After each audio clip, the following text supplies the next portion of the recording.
Popular Astronomy Club on tonight, and we'll also have folks from Cedar Amateur Astronomers. Recording now.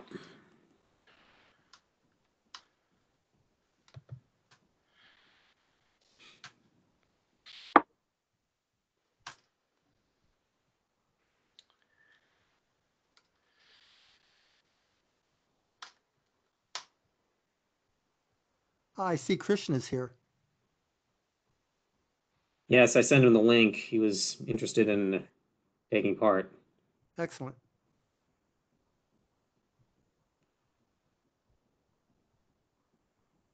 Hello, Krishna. Sorry. That's okay. Hi, I can hear you. I'm here. Okay.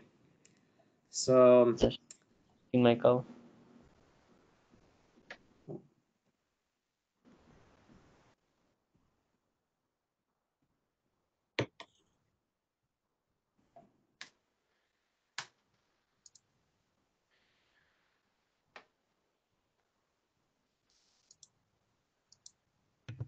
And Ron joined. How you doing, Ron?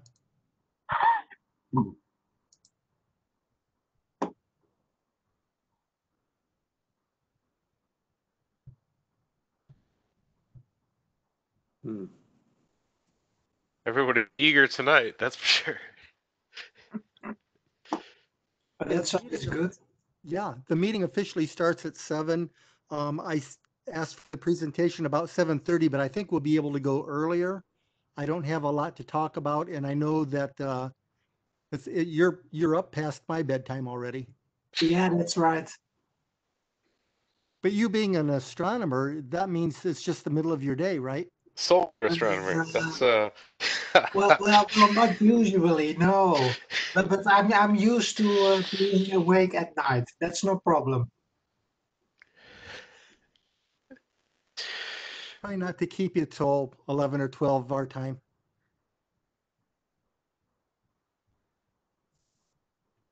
But you can join us for pie afterwards. Yeah, usually after our meetings, Yeah. before the pandemic, after the meetings, we went to a local restaurant just across the street and sat there and talked and had pie. Oh, that's nice. Yeah. But it kind of ended with the virus. So usually you have the meeting at some public place. Yeah, the university. Okay. Oh, that's nice. Yeah. So Robert, he's the well, I don't know, Robert. What's your title and your? Professor of Astronomy and Physics at St. Ambrose University. That's where we met before the pandemic. Ah, okay. Nice. So we, I guess what's kind of interesting is our astronomy club. We kind of share a location with a remote telescope that it's north of town where we have darker skies. So he has a really nice 14-inch SCT. We have a 20-inch reflector and a 16-inch and some other telescopes that need moving and a little bit of work, but okay. It keeps us busy. Something to do that we can all share. To play with. Yeah. It was amazing. The first year I joined for $20, I get to use a 20-inch reflector all year long. That's nice. Good experience. It is. So it's things have kind of come to a halt as far as some of the big projects, but backyard astronomy is thriving in the Quad Cities. Yes, over here in Europe, I heard from several telescope dealers that they never sold so much telescopes these days. Wow. So many people have started astronomy, visually, also astrophotography. So there is a real big influx of new people into the hobby. So yeah.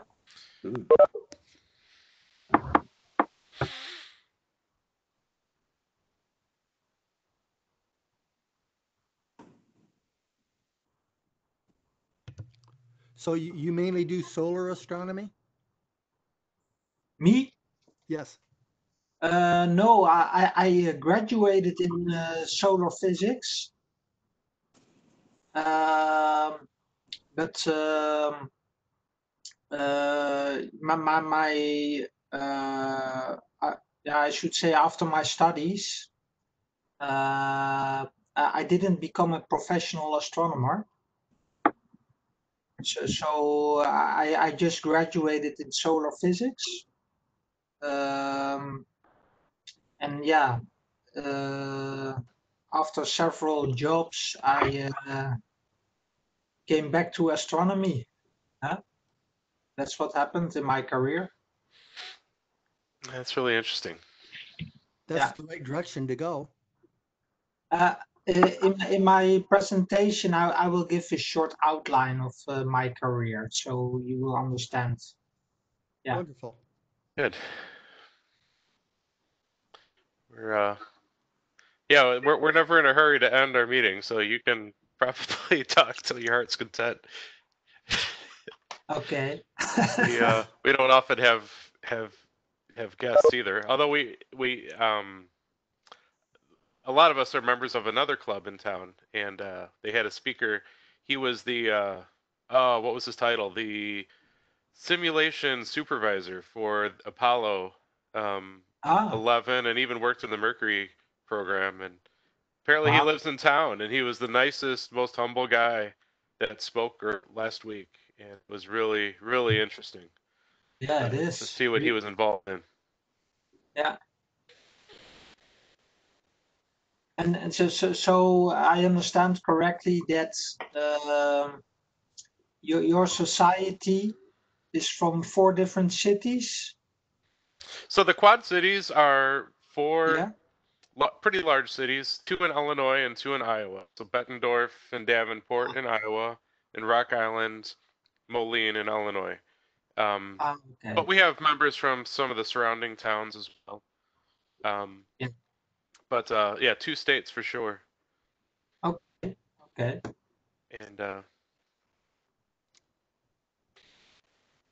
And Jeff, you said an invite went out to the Cedar Amateurs group as well.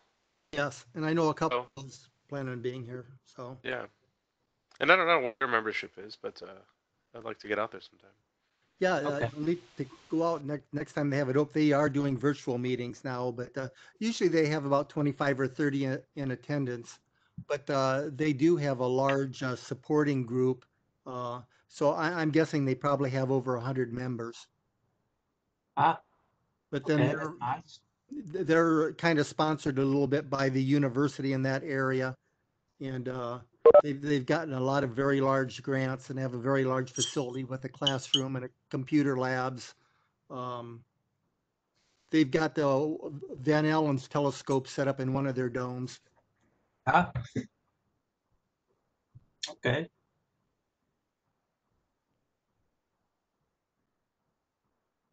And in your society, do you are you mostly doing visual work or also a lot of astrophotography? I think there's quite a bit of both. I think a lot of folks Yeah. lean toward astrophotography. My personal experience is I did visual for about 1 year, and then I did about 7 years of astrophotography. Then I Ah, missed how simple and pleasing it was just to do visual. So the last few years, mainly visual. And I think a lot of the people in the club do that same type of thing. But but Paul, wouldn't you say that we might lean heavy on astrophotography now, and maybe some EAA? Yeah, from the folks I've talked to, and even the EAA folks are kind of expanding at least into DSLR. Obviously, there's always discussions on, the next equipment that somebody wants to get, and yeah.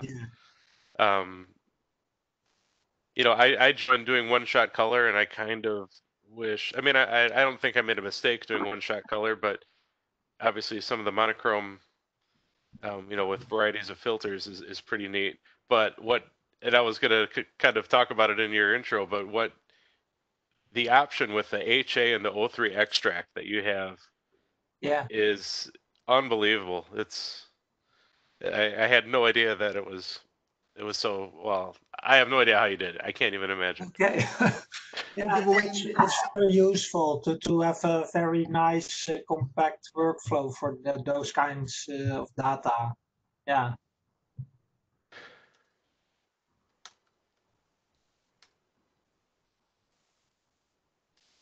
Samuel joined.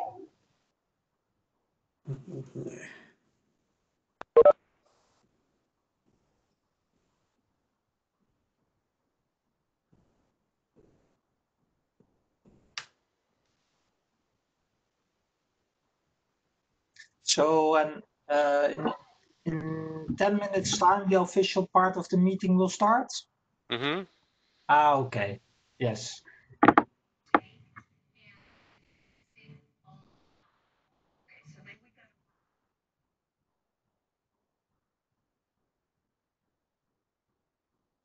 Yeah, I was wanting some of us to kind of log in at the 6:30 time to make sure that you were set up and didn't have any issues logging in or connecting, sharing, that type of thing.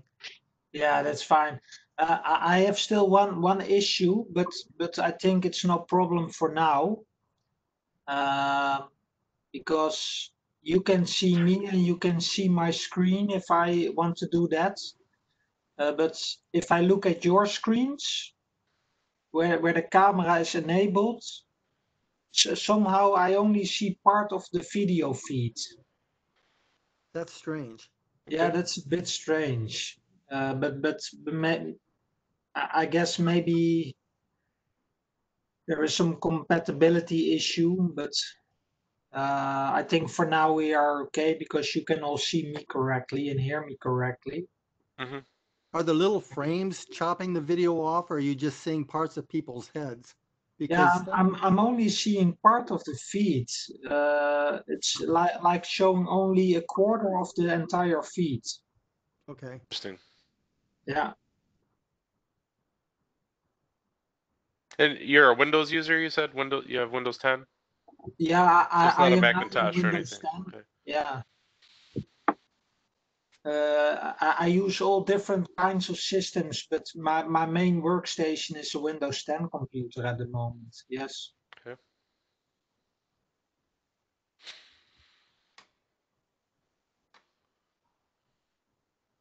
It's maybe nice to explain. I developed Astro Pixel Processor as a cross-platform application. And yeah, to be able to do that, I have to build the software and create the installers on Windows, on Linux, and on Mac OS, on Apple. So I need different computers to be able to deliver the software for the different platforms.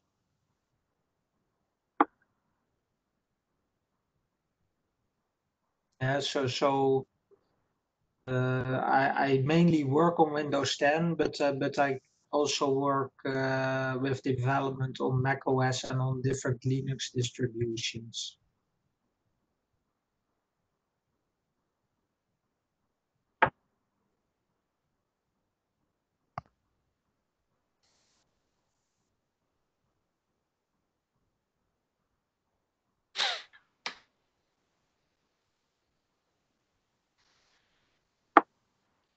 Hey, Sam. Good to see you. Got the purple room that's never subtle. Think you're on mute. Yeah, that's the way it There. was when we changed the house. There you are. When we bought the house, and we've never changed it. Yeah, this is my office. It used to be a little girl's room before we moved in, and I haven't done anything. There's splash paint all over the closet. Looks like they just gave her about 6 colors and said, go paint. Hmm. Or go play. But now that I spend most of my day in here, I think it needs some work.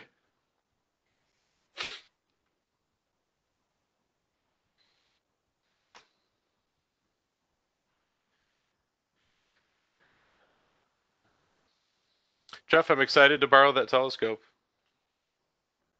Well, I'm actually excited to loan it to you. You Maybe can't we could, possibly be. yeah, knock some of the cobwebs out of it. And that flattener reducer came in, you know. Yeah.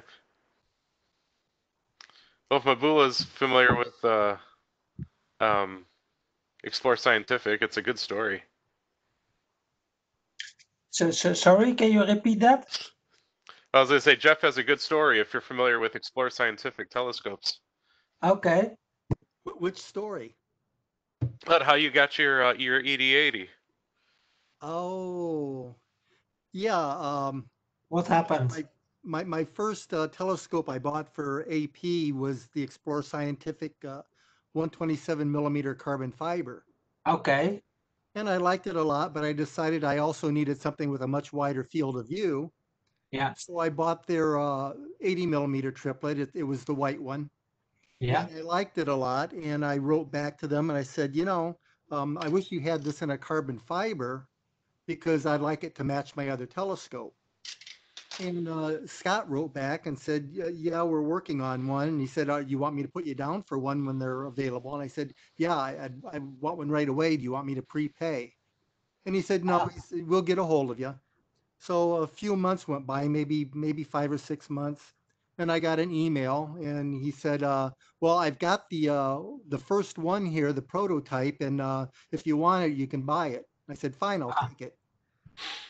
So I got it and I was really disappointed in it. Oh.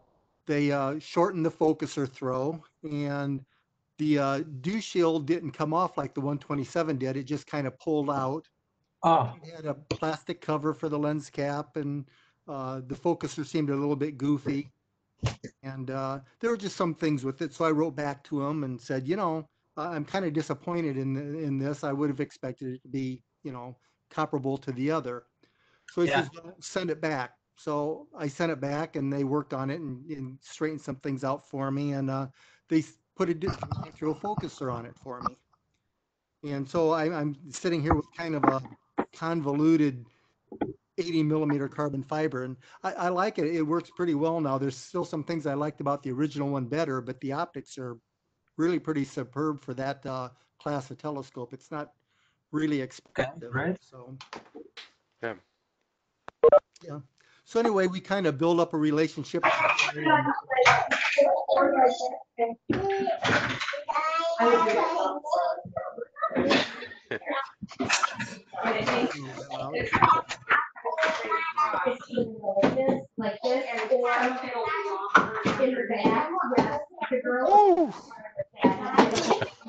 sure that you have You're gonna have to mute that. muted back there. I already did. There we go. I thought you unmuted it.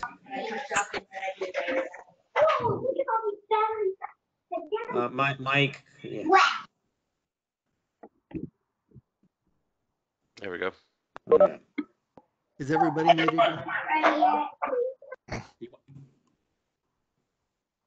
Okay, if you just signed on, go ahead and make sure that your microphone is muted so we don't have background noise. Thanks. Doing 17. Much better. Is this a global mute or am I still hearable? We can hear you. Sound Okay, good? yeah. I didn't know whether a global mute button was hit. Anyway, we got 2 minutes. But anyway, so Explore Scientific has been donating things for our raffle for our star party each year. Of course, this year it was canceled, but and that was nice of them. And then a couple years ago, I had Scott contact David Levy for me, and we had David Levy come in and be one of our guest speakers, and that was pretty exciting. Nice. Yeah. So I bought a David Levy Comet Hunter telescope. Yeah, I know the scope. Yeah. And had David sign it for me. So and he used that at our star party with one of my eyepieces for viewing. So it's pretty exciting. He's a real nice guy too. Yeah. Yeah, that's a nice relationship to have. Yeah. Paul, was that enough story? Yeah. I think it's really cool. You have the first, the EDA. I mean, that's such a popular telescope for so many objects. Um, that is pretty neat. So I just have um, the aluminum 127. So it's my first telescope. Yeah, but what a great first telescope. Not too bad. Okay, it's 7 o'clock, and I want to make sure that our guest gets his talking in. I guess I'm not going to do a whole normal business meeting because I don't think there's a whole lot of business we necessarily need to talk about. I did want to mention we did have the Mankey public event on Saturday. And if you read the emails or looked at Facebook or on the club website, you know that it really went off pretty well. I wish that we could do that type of thing over at Jen's Went for our own public star parties. And I think I might work with Dr. Mitchell, and if it works out with him, then talk to the QCAS board members. And maybe we'll move our star parties to Mankey as well so that we can do the same type of thing. I think we could get a lot of public participation if we had something like that going on. So we'll talk about that offline. Next, Eastern Iowa Star Party, I think it's mid-September. So far, that's still on with our socializing guidelines. And basically, it's only 2 or 3 inside the building, no more. And when you're in the building, you must wear a mask. Outside, we want to space people appropriately, and you are not required to wear a mask outside, except for if you want to approach and talk to someone. Then we expect the mask to be on, and make yourself known that you're approaching that other member. So we want to just be a little bit safe. There probably will not be a charge this year for the Star Party. We will not be having guest speakers. We will not be doing raffles. And we probably won't have munchies or anything like that. We'll probably have you bring your beverages and stuff. And we thought about supplying ice every day, just bringing in a case of ice and having each person would go person by person and give you ice for your coolers. So anyway, we'll have more information on that later, but I just wanted to let you know that we were still planning on the Star Party. I don't know if I've got anything else to add. Dr. Mitchell, did you have anything else to add? Not that I can think of. Okay. Paul, how about anything to add? Any comments? I think so. Okay. And Sam?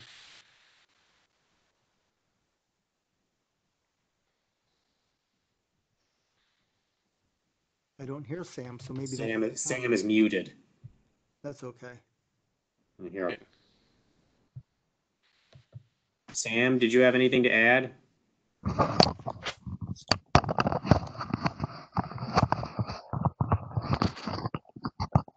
I think he's eating potato chips. All right. Well, okay. That's So great. at any rate, I won't keep people any later than I have to. So what I'd like to do is turn it over to Paul to introduce our guest speaker. Paul was the key contact getting this set up, and truthfully, I'm almost indebted to you. So that's why it made it so easy for me to loan you a telescope here coming up. This is going to be a great talk tonight, and there's some exciting things that we can do after the talk. So Paul, I'm going to let you make the introduction. Go for it. That's great. So tonight we have Mabula Haverkamp joining us from the Netherlands. He's the creator and developer of Astro Pixel Processor. Mabula has his PhD in astrophysics at the University of Utrecht, if I'm pronouncing that even close, in the Netherlands, where he studied solar physics, doing some extensive work on the Dutch Open Telescope.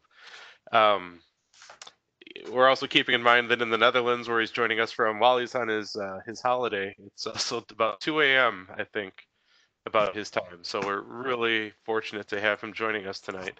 I became familiar with Astro Pixel Processor really just kind of reading the description in people's images, and I kept seeing APP, and I'm like, well, what is that? And I would Google APP, and you'd get nothing because it's just an abbreviation. But one of the discussions where I had commented, somebody finally was telling me about Astro Pixel Processor, and a pretty extensive conversation started about how great this software was and how I needed to look into it. And I noticed on his website that he had done some on-site workshops around the world. And I reached out to see if he might be interested in doing a remote workshop for members of our club. And he seems looking to see if there's interest in that type of a workshop. So I downloaded the 30-day trial, and as quickly as this has all come together, as luck would have it, my 30-day trial expired today. So that's really how quickly all of this has come together for tonight. But I think, you know, the kind of goal for this was obviously everybody wants their finished project to reflect, you know, the time and effort involved in capturing images. And I think a lot of people struggle with the processing aspects of this hobby, whether, you know, it's a combination of DSLR, one-shot color, narrowband imagers. And I think this product is a pretty neat application for a variety of skill sets that we have. So we're pretty fortunate that he's going to give us a demo and talk to us about what a workshop might entail. So anyways, welcome, and you can go ahead and share your screen and get started when you're ready. All right. Thank you very much, Paul, for the nice introduction. I will just start sharing my screen, and I will start sharing the little presentation that I had prepared for this evening. Let me enlarge this. Can you all see this correctly? Okay, excellent. So indeed, like Paul said, I will give a short introduction about myself, about the application. I will show a visual example of what you can do with the application. It's like an animation of processing steps, and you can see visually what the application can do for you. I will try to give a small, short live demonstration of the application. And in the end, I will give you a short overview of what the workshop will include. And then at the end, we can do a question and answer session. So let me first introduce myself. My first name is Mabula. It's a bit an exotic first name. The reason is that I was born in Tanzania, in Africa. I am the son of two Dutch parents. So I was only born there, but I was raised and went to school in the Netherlands, where I did my studies. So I went to the university. I studied astrophysics, and I graduated in a topic on small-scale magnetic structures, which we analyzed with the Dutch Open Telescope. The institute where I studied, they were the owners of the telescope. So it was a really nice experience to be part of that group. That's research project led to a well-published article. Well, I graduated in the field of solar physics.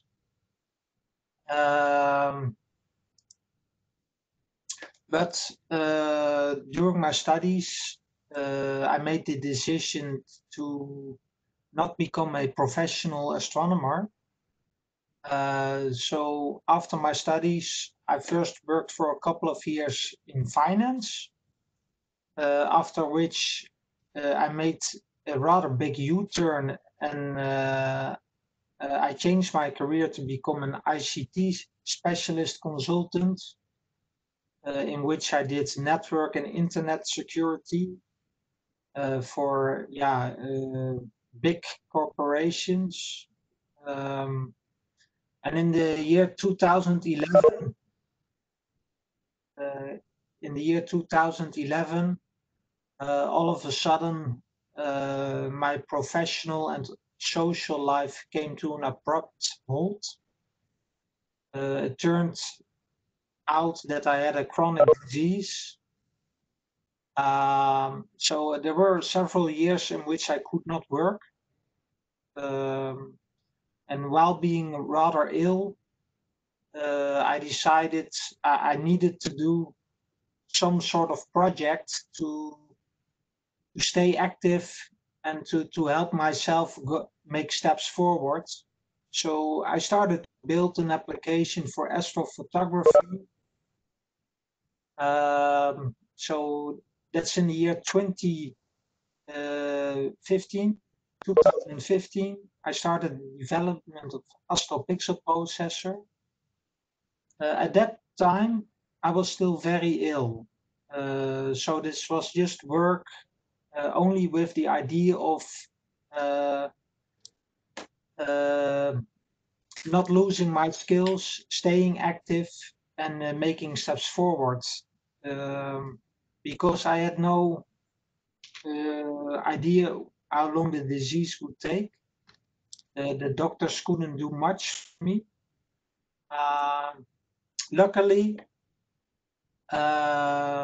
last year, the disease went into a remission, so I'm fully or completely healthy again. And luckily also, my work on the application made good steps. So 3 years ago, I was able to launch my own company to provide Astro Pixel Processor to the rest of the world.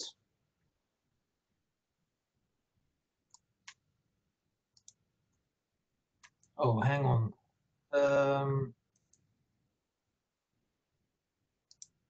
Now I have a small problem. I can't. Hang on.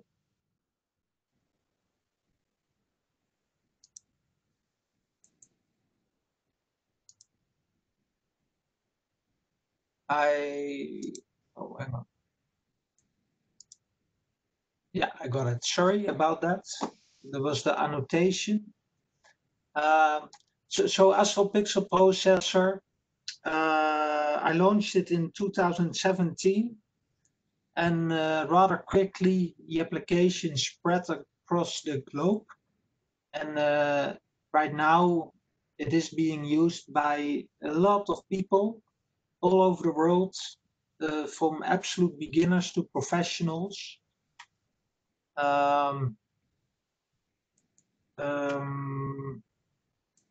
So that's really rewarding, because from the start off, it turned out that my vision of making an application that is mostly easy to use is being accepted very well across the globe. So what is Astro Pixel Processor? Astro Pixel Processor, or simply APP or app, it is a complete application for the pre and post processing of deep sky exposures. So that means from your raw data, doing data calibration, to making a final image which is stretched and which has the right colors. And I have always had different goals in the development of the application. And the main goal I always had is that I want to make an application for deep sky astrophotography which is easy to use. Because my vision was that I want to make an application that anyone can use. So you don't need to study astronomy to be able to use the application and get good results. It's very easily said, but it is very difficult to make. But right now, the application delivers top-notch results. with default automatic settings on a very large variety of data. The application is now 3 years old, and it has a very mature calibration, registration, and integration modules. In the first couple of years in the development of the application, I decided that it was very important to get the basics right. So in the first couple of years, I focused mainly on getting the calibration correct. The registration engine must be very good. That means aligning your images. And then the combination of all your frames into one integration file or a stack had to be very advanced as well.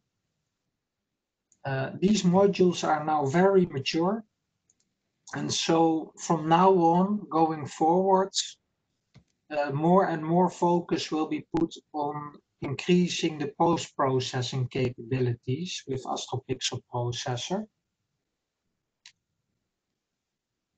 I will now show you a small example, a visual example.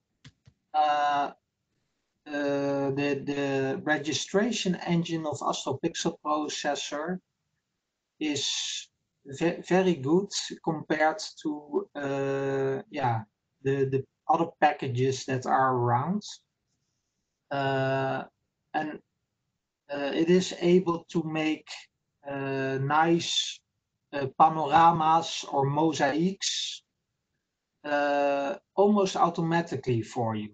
And yeah, this is very complicated to do well because you have to correct optical distortions.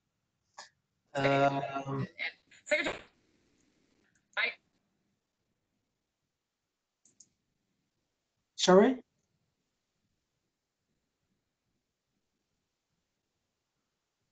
Okay, I shall continue. Let me show the animation. I hope you can all see the animation correctly on your screens. What you're seeing is that we shot with different focal lengths, the wide field focal lengths. We shot data of the Milky Way from the desert in Namibia. And you can see how the software can process the data up till a finished image. So everything that you see in this animation is done with Astro Pixel Processor. And it shows you that from your raw data with Astro Pixel Processor, you can create a very good image with good colors. In the animation, you see that all the images are aligned on each other. They are stitched. All the seams between the images are corrected, so you don't see them anymore. The data is corrected for light pollution, which there always is. Even on the darkest skies, you still have light pollution. In the animation, you can also see that colors are corrected, and you can also see that you can do quite a bit with stretching of the data and manipulating the color saturations, things like that, increasing or reducing contrast. So this is just a visual demo that shows the capabilities of the software, because in this example, a lot of complicated things are needed to get a good result. And most of these functions in Astro Pixel Processor work almost automatically for you. So you don't need complicated tools to get the result. Most of it is done automatically. Okay, what I will do now, I will just start the application and give you a very small view of the application and give you a small explanation of of the interface and what it can do for you. So I need to unshare this now. Let me see.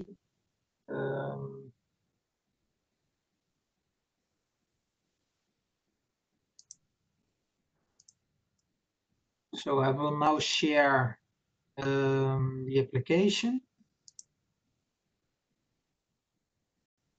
You can all see the application now?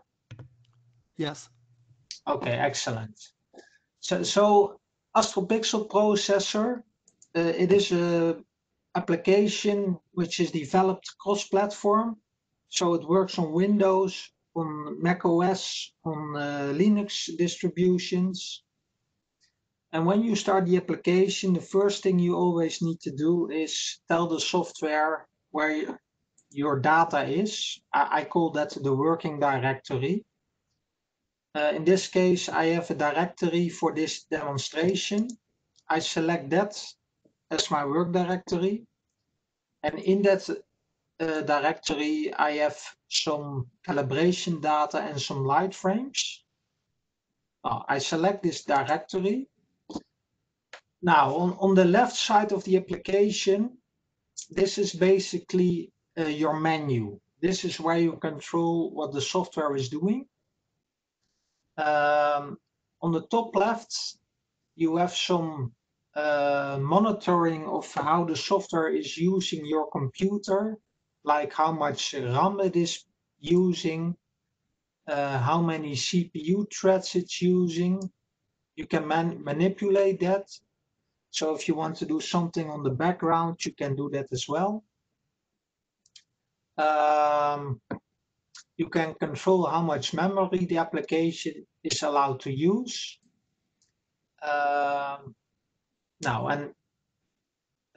This window on the left side, you see different tabs. You have menu 0. This is like a configuration menu for one-shot color cameras.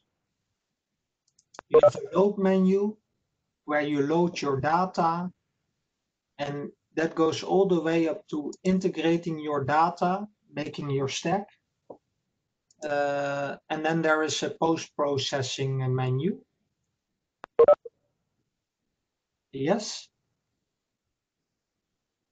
On the right side of the application, there is a so-called preview filter.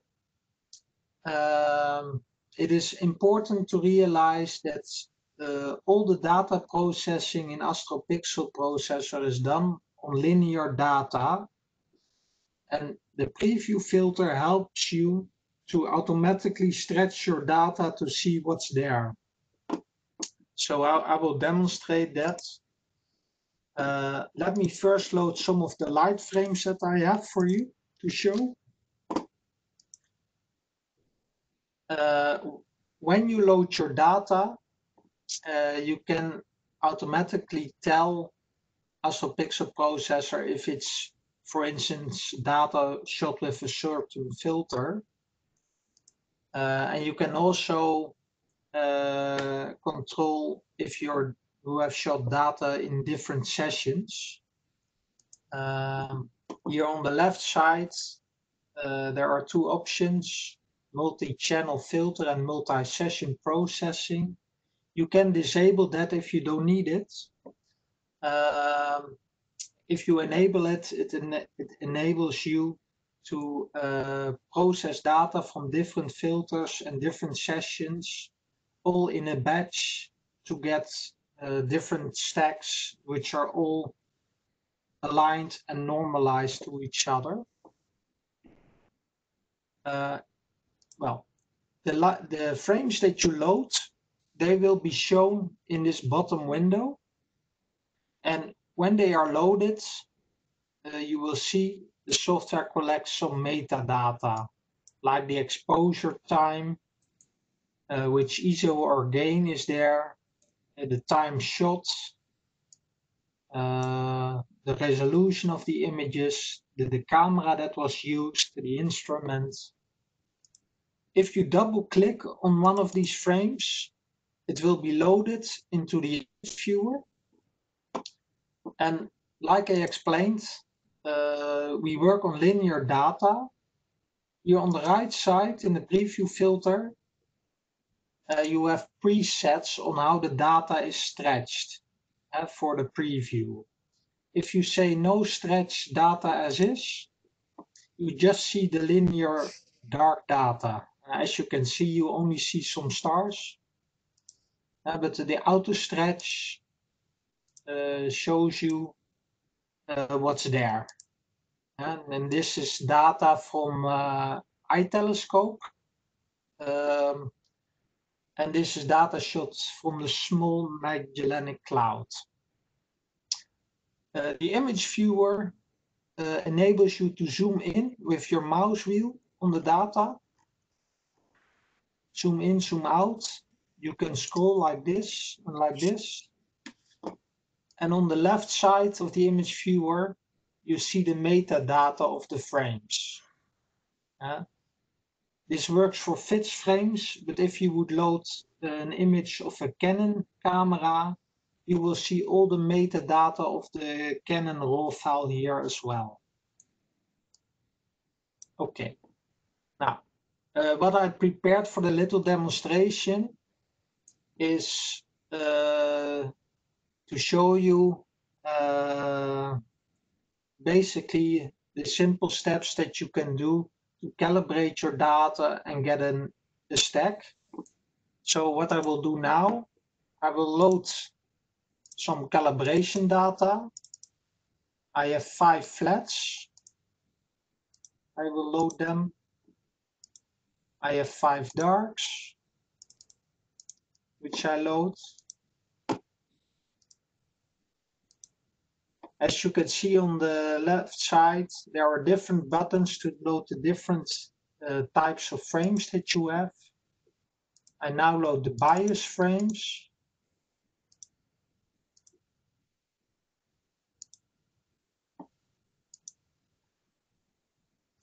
And if you already have old masters, you can load them as well with different buttons. Here at the bottom, you see the different frames that you have loaded. Since I have multi-channel and multi-session enabled, in this column, the frame column, you see indicated how the frames are loaded. And usually when you load bias and dark frames, yeah, they don't are data from separate filters. So by default, they are loaded for all channels. That's why you see all channels here. Now, from these calibration frames, you need to create calibration masters. There are settings here in to calibrate, menu 2. They are all put at automatic.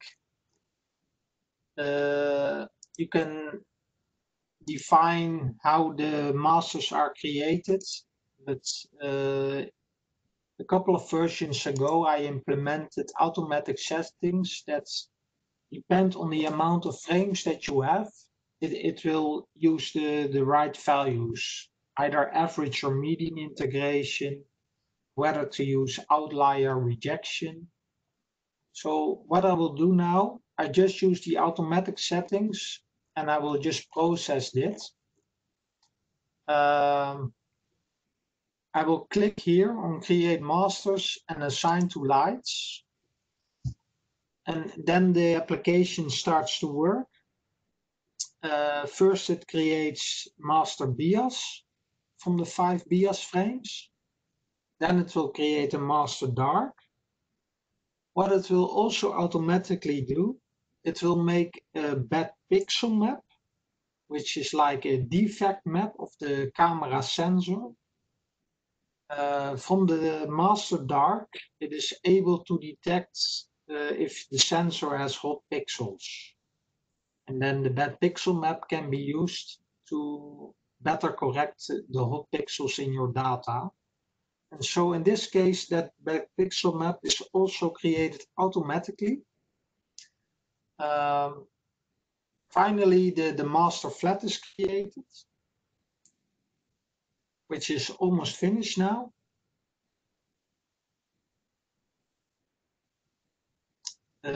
All the masters that are created, they are analyzed as well for noise values.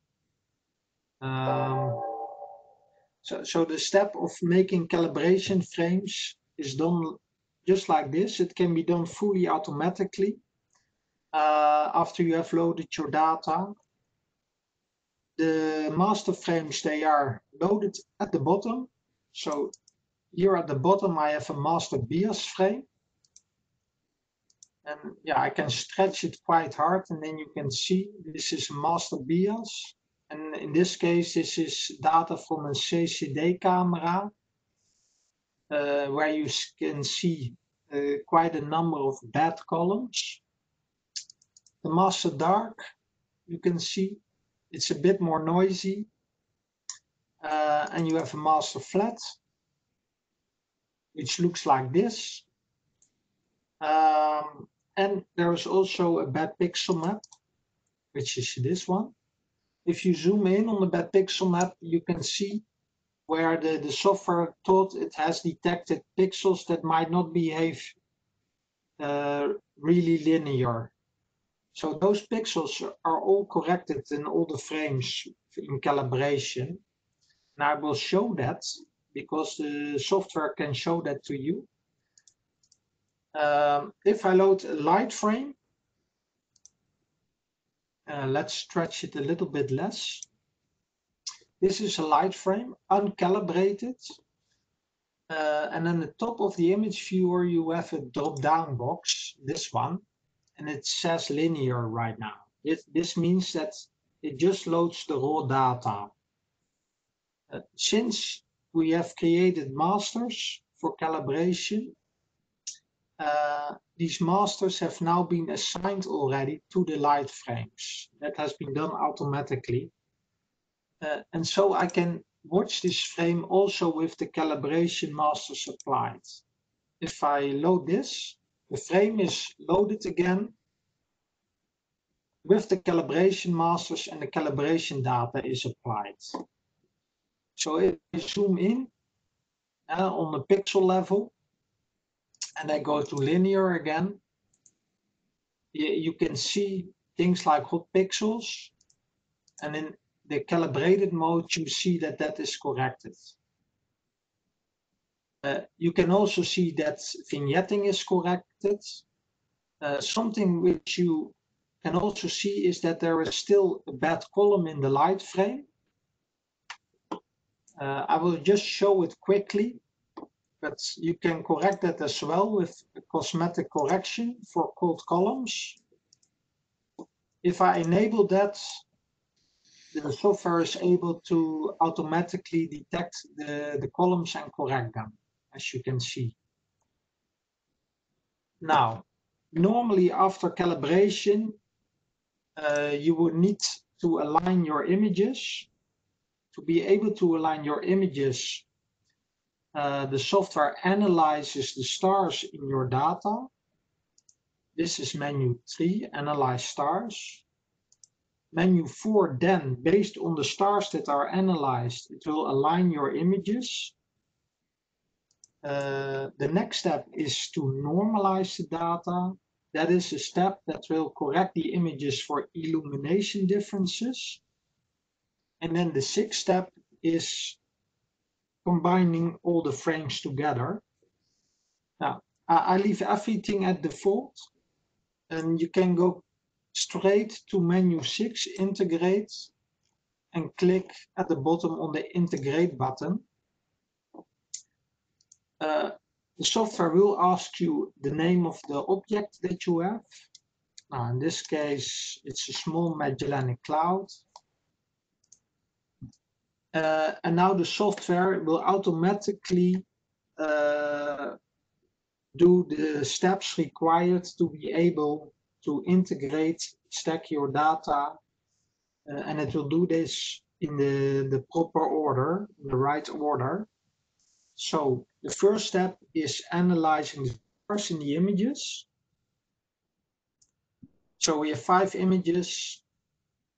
After star analysis, it will align the images, which is already finished. Then it's calculating normalization parameters. So those are needed to correct all the images for illumination differences. And then the last step, which is just started, is to combine the 5 images registered and normalized, and that will create your stack. Well, those steps are done, like star analysis and normalization, you can see that these columns have been populated. So there's information about the star sizes. There's also information about sky background levels and signal to noise ratios. Well, the process is finished now. It has created our stack. That stack is placed at the bottom in the list. And it is automatically loaded into the image viewer. So in the image viewer, this is now the stack of the 5 frames. And you can see it already looks quite clean with little artifacts, like the bad columns, they are gone. So that's just a small demonstration. I think I should leave it at that for now. But this gives you a quick introduction, I think, in the capabilities of the software, and that it can do a lot of things automatically for you in the right order. So I will stop the demonstration now and go back to my demonstration of my presentation. Let me see. Go to this one. Okay, yes. So I will conclude now to tell you about what a possible workshop would include. A good workshop will offer you good practice data. I can provide very nice CCD or CMOS data. CCD cameras and CMOS cameras have different characteristics. So depending on the participants, we can do either CCD or CMOS data or do both.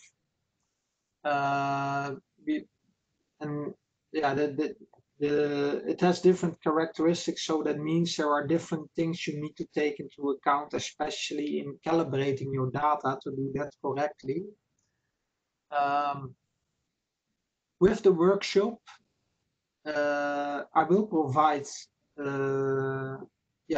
printable documentation, and the documentation will include everything that we will deal with in the workshop.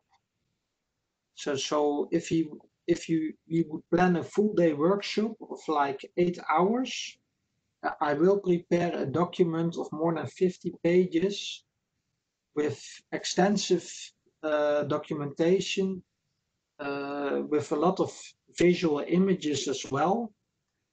So the documentation will be very useful to understand what we are doing. In the workshop, I will give an explanation of the entire interface of the application. So you will learn how you can use the application to really understand and see and verify what the application is doing with your data. For myself and as an astronomer, I always want to know exactly what is happening with the data, but I think even for the beginner in astrophotography, it is also very useful and important to visually check what is happening, so you get a good grip of the process. In the workshop, I also provide, using the nice data, I will provide a basic workflow from your raw data to a nicely finished image, which you can publish on the web or on social media or print out to put on your wall. In the workshop, on request, we can also deal with specialized topics, like how to do star color calibration or correct your data for light pollution. I will provide you with the data and the documentation before the workshop, so everyone that is participating with the workshop will be able to prepare for the workshop, which is very useful, I think. Of course, during the workshop, it is practicing and learning with the group, and then after the workshop, using the documentation and the provided test data or workshop data, you can repeat all the steps to get a better grip on the application and better grip on understanding how everything works. Finally, for the workshop, to be able to participate with the workshop, you don't need to buy the software. You can use a free trial of the software, or I can prepare a special workshop license. Both the trial and the workshop license, they will work 100%.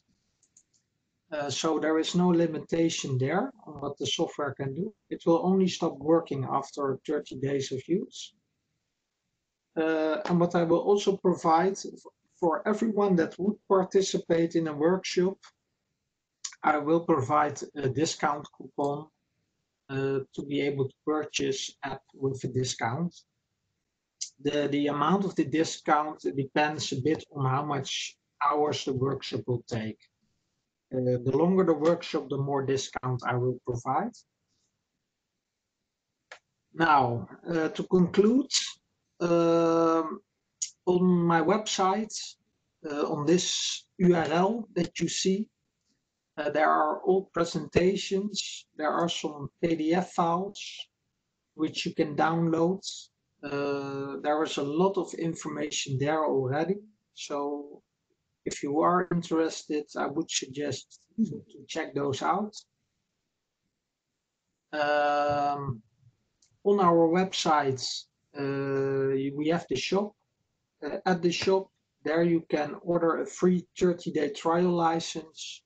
You can also buy the renters or owners license. We have 2 commercial licenses.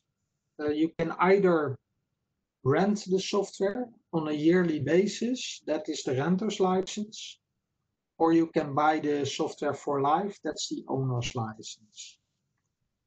All details can be found on the website.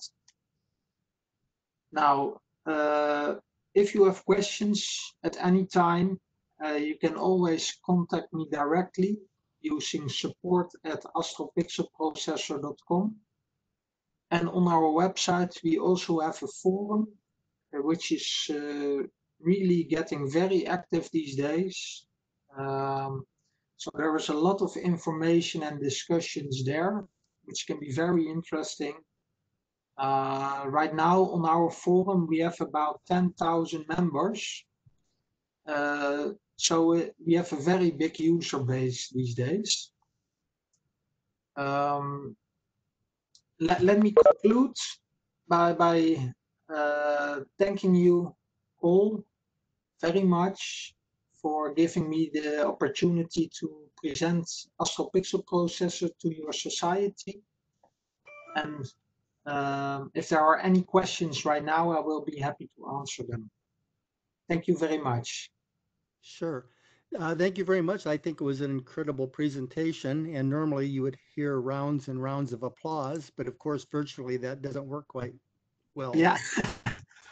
Now, No I did problem. have a couple comments and questions real quick, and then I'll kind of back off and let other people ask.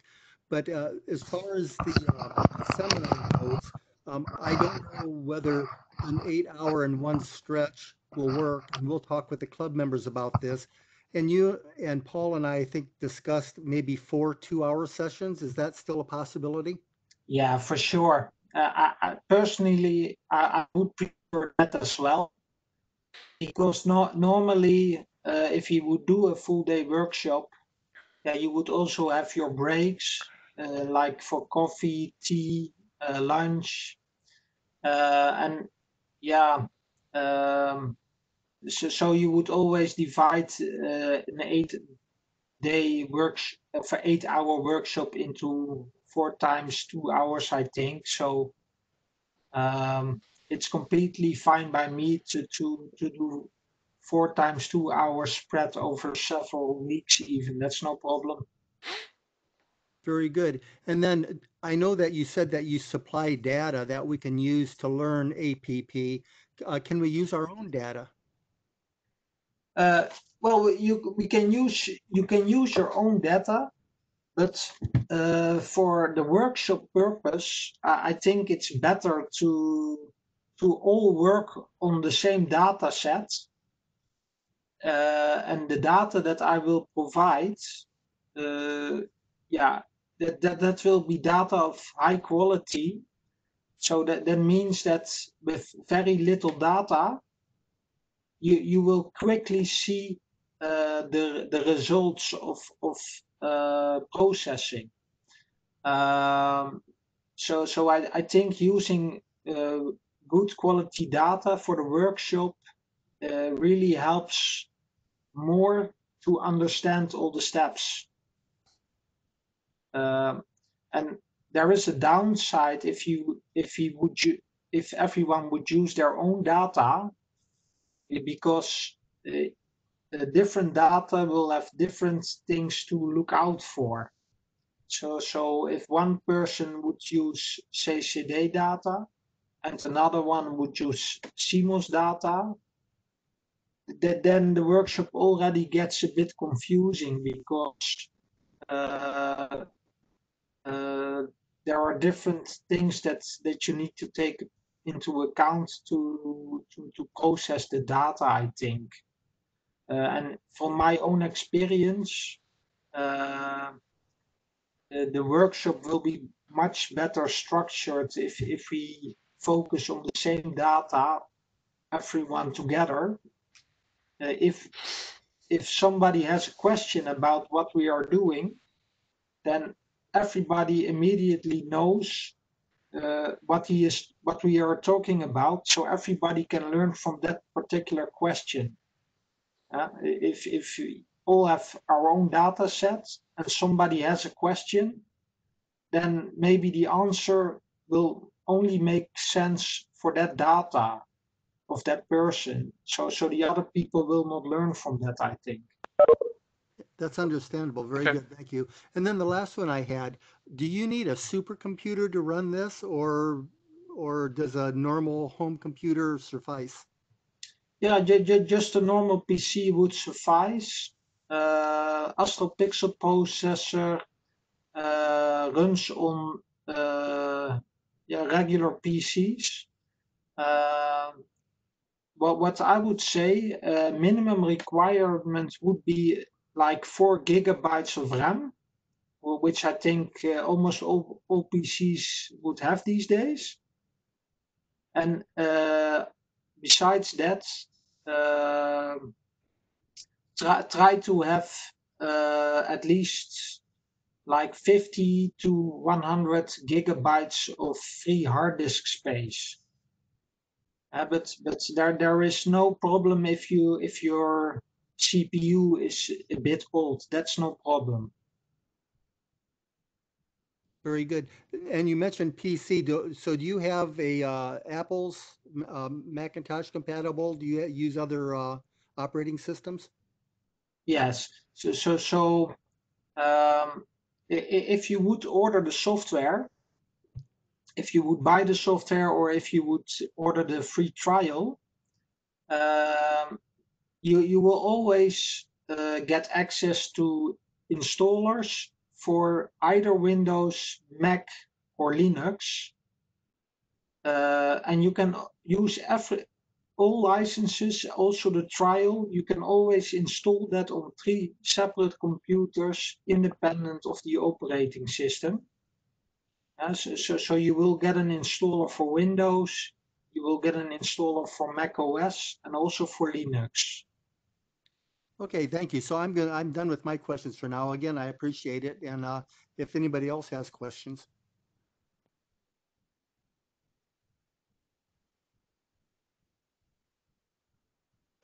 This is Paul. I guess there's a emission in nebulas, and it even looks like you have some southern hemisphere data. So can you kind of talk a little bit about where this application really shines, across all the different object types? Yeah. Well, one thing that is really clear for many people is that Astro Pixel Processor is very good for creating mosaics, panoramas. I hear from many of my customers that Astro Pixel Processor in that department works much better than applications of the competitors. Another point where people are very happy with Astro Pixel Processor is the data calibration engine, which is, like I mentioned earlier, very mature. It includes dark frame scaling. It can add pedestals adaptively if needed. And especially the ability to automatically batch process data of different filters and also different sessions. That is really helpful for a lot of people, especially with monochrome cameras. So an Astro Pixel processor, if you have like data shot with 4 filters, like luminance, red, green, and blue filters, you can all load those frames at once, assign the correct calibration data. So you would have your flats also for luminance, red, green, and blue. You load them, you assign them to the right filters, and then it is as easy as clicking on integrate, and you will end up with 4 integrations, 4 stacks of luminance, red, green, and blue, which are aligned on each other, and they are normalized as well. So that is all done automatically, and I hear from many customers that makes that process really easy and quick. Yeah, and besides that, I think there are still other points, but maybe more will be shared in, for instance, a workshop, or you can visit our website and look at the older presentations that I created. So I hope that answers you the question.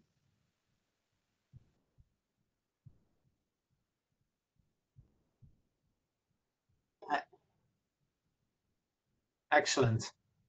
For licensed use as a I'm sorry, I might have cut out a little bit. I noticed that there's for licensed users. Sorry, could you repeat that? Sure. It looks like on your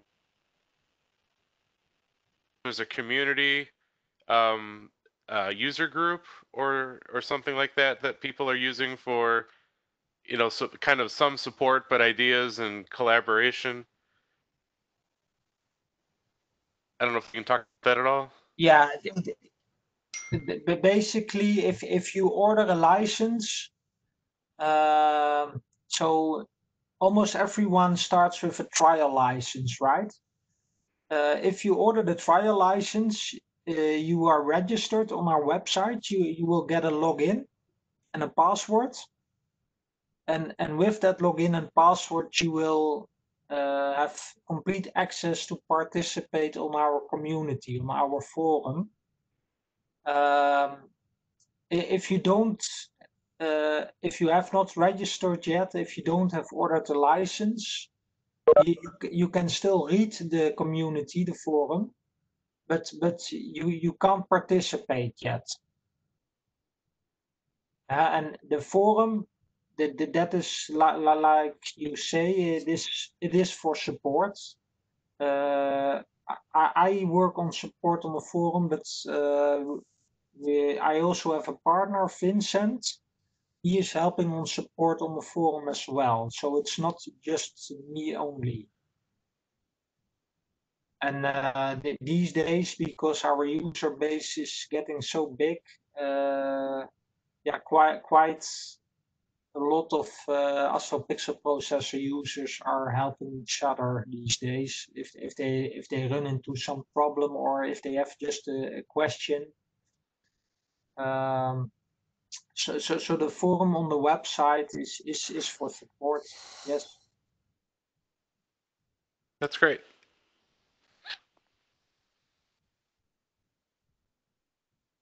What about one-shot color camera processing? How well does that handle that type of photos as opposed to the monochrome with the filters? Well, very well.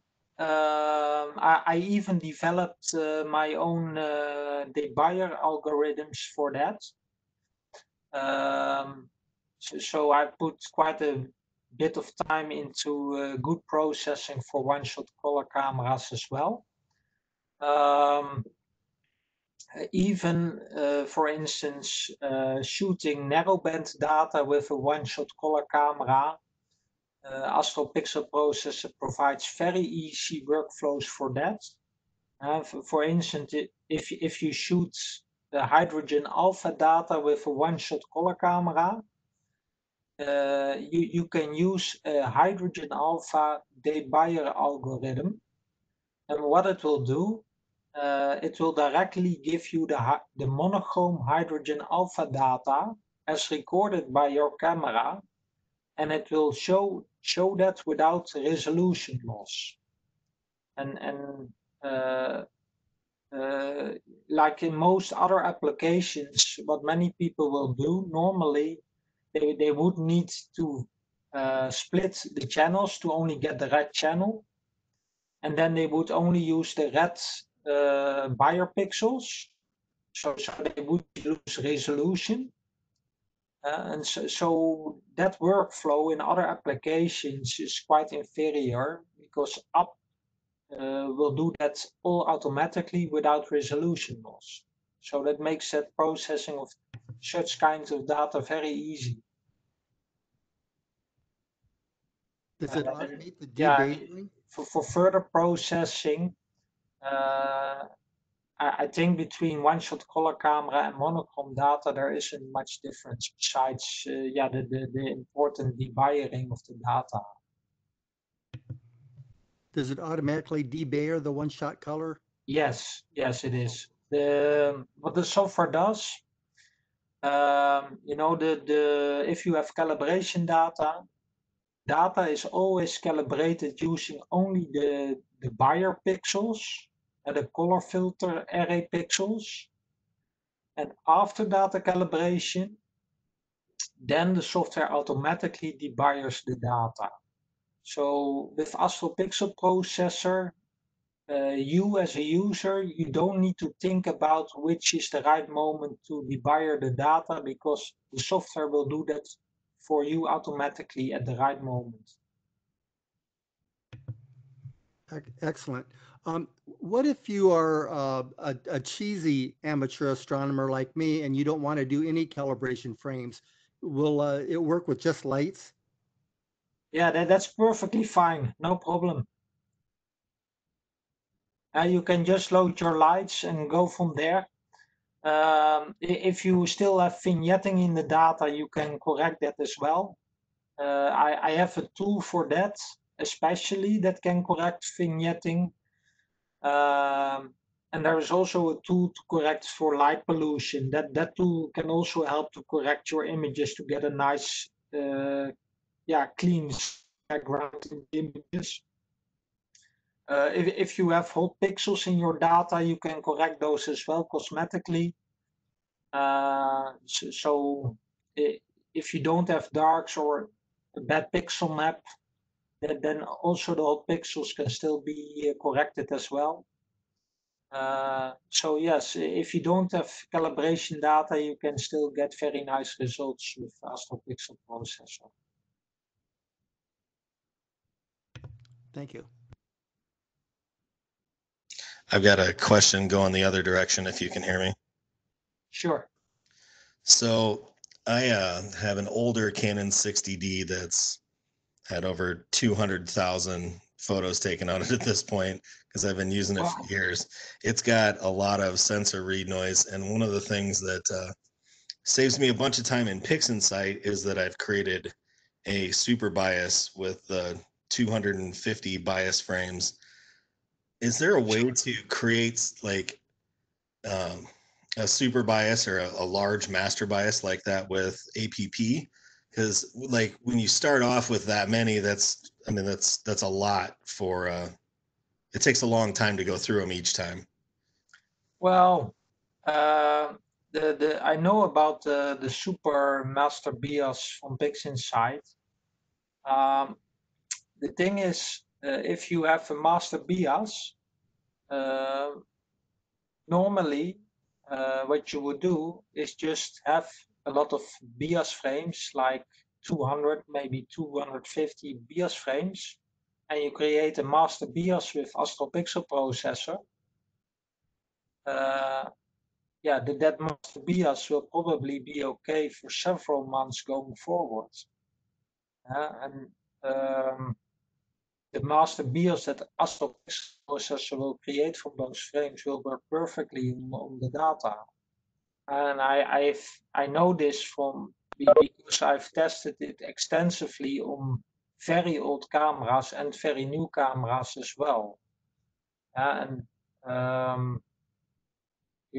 If you would ask me if Astro Pixel Processor can create a perfect master BIOS, I would say simply yes. If you just provide the good calibration data, then there is no problem at all. Excellent. Yeah, because that was taking forever. So I should just be saving the master bias and then just using that as my one bias that I'm putting in each time. Yeah, in my experience, a master BIOS, if you create a master BIOS, do it properly, shoot a lot of BIOS frames, and that master BIOS that will work for maybe a year properly. So you only need to do it once. If you have darks, then it becomes a bit more complicated because then the exposure time and temperature of the darks, they will have their effects. But on the BIOS, their effect is not there really. Right. Thank you. That's good to know. You're welcome. With Galaxy processing, and I'm trying to come up with basically let's just say Andromeda, something like that. Are you seeing a need to I guess to keep the core from becoming blown out, to pick up the faint dust lanes with Astro Pixel Processor? What kind of a workflow do you see? Do you need to get combination of green lights, or do you see a lot of success with keeping it pretty simple? Well, if you have a galaxy or a nebula with high dynamic range, What really works well is shooting some exposures, images, shooting key exposures 10 seconds, and maybe 20 of 1 minute and 20 of 5 minutes. And if you let Astro Pixel Processor combine those into one stack, yeah, you will see that that core will be much better. Then it will be much less blown out. But by combining exposures of different exposure times, you will automatically get a high dynamic for the file. So I know from my own experience that that works really well. You can also do you can in the integration menu you can select integration weights, and so there are ways to manipulate that as well. So you can favor, for instance, exposures with short exposure times, and then the core should be preserved much more as well. So there are different ways to go about that. That's really interesting. That'll be really kind of cool to maybe see in a workshop or something like that. But Okay. really Yeah, well, interesting. we can do that as a special topic maybe in a workshop.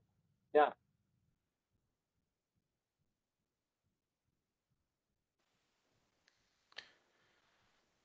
Any other questions, or we could let Mabula go, and we'll. I'm sure we'll certainly be getting back to him with, with interest. Somehow we'll have to gauge interest. Sure. No to problem. to kind of combine as we go. Let me conclude by saying that the presentation file that I showed, that it's a PDF. I will send it to you so you can distribute it among everybody that is interested. And I guess we should stay in contact with email going forward.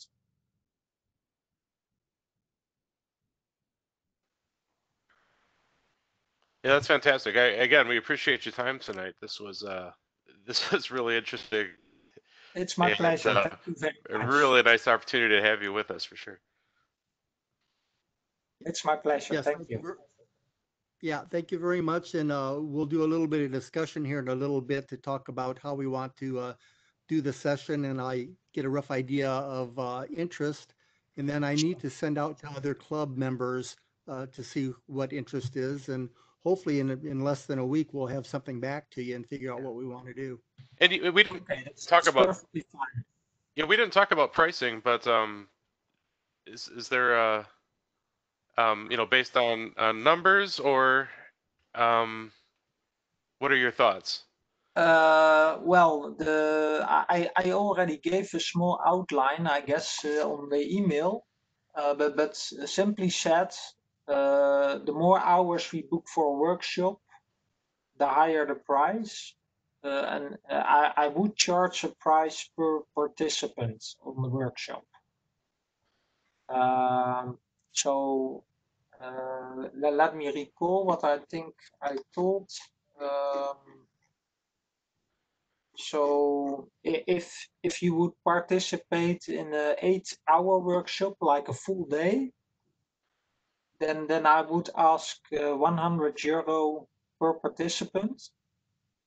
And it will include all the data, the documentation, and also the discount coupon for the software. Yeah, if you would book like a half-day workshop, 4 hours, yeah, then the price per participant would drop like to €60 per participant. Okay, so people could have the flexibility of one or the other potentially. Okay. Yeah, and since we are going to do the workshop, online, we can be very flexible in how we do this, I guess. Maybe some people want to do 8 hours, maybe some only 4. And then, for instance, what we can do is we can do 4 hours with everyone that wants to participate. And then for the people that want to do 8 hours, so 4 hours more, yeah, we can discuss with those people maybe special topics to treat.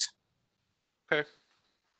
So we can be well, yeah, from my point of view, we can be very flexible on how we do this. Okay. All right. Well, enjoy the rest of your holiday. That you're enjoying Thank this you. week. Thank you very much. Thank you again. Thank Okay, you. thank you for having me. Thank you. Okay, bye-bye. Bye-bye. Get some Okay. rest. Thank you. Thank you. Thanks. Thank you very much. Nice evening. Yeah. Oh. Okay, so maybe a little bit of talk before we close the meeting. I guess my thought was, and maybe it changed now a little bit because of the options for the seminar. But I was originally thinking maybe we could find 4 consecutive weeks and have 2 hours a week. So maybe, for instance, meeting each Thursday for 2 hours, and then calling that the seminar. Or is it better to let everybody do kind of their own thing? And if you want to have an 8-day, go for it. And if you want to have a 4, I get the feeling if we group together, it'll be a better price. So That's what I was looking to. I mean, obviously it's a lot more of his time if he can't, combine those hours on top of each other. So whether or not it's, if we did 4 consecutive Thursdays and the people that wanted to do a half, I guess the half would have to be the first 2. So, I mean, they're kind of locked into back-to-backs. But I know I would definitely be interested in the, in 4 2 hours. Yeah, I would be interested too. I wonder if we can do a quick poll and see how many people would be interested on having the workshop. Yeah, in the participant list that you can go ahead and you can click on raise your hand. I don't know if there's a better way to do that, but yeah. considering the number of people.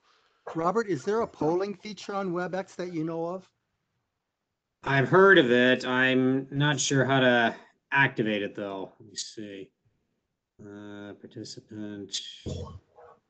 Yeah, I'm looking for the raise your hand thing and I don't see it. It's in the participant list. So if you click on yourself, there's a hand raise button that Okay. you can press. Does everybody see that? Yes. On the top. Jeff, if you go down on the bottom, you got those 3 little dots in the menu. You click on that button with the 3 little dots. There's an option there for polling. In here, more options. Oh, I don't see it. I don't see it. Oh, wait, polling. Yes, I see it here.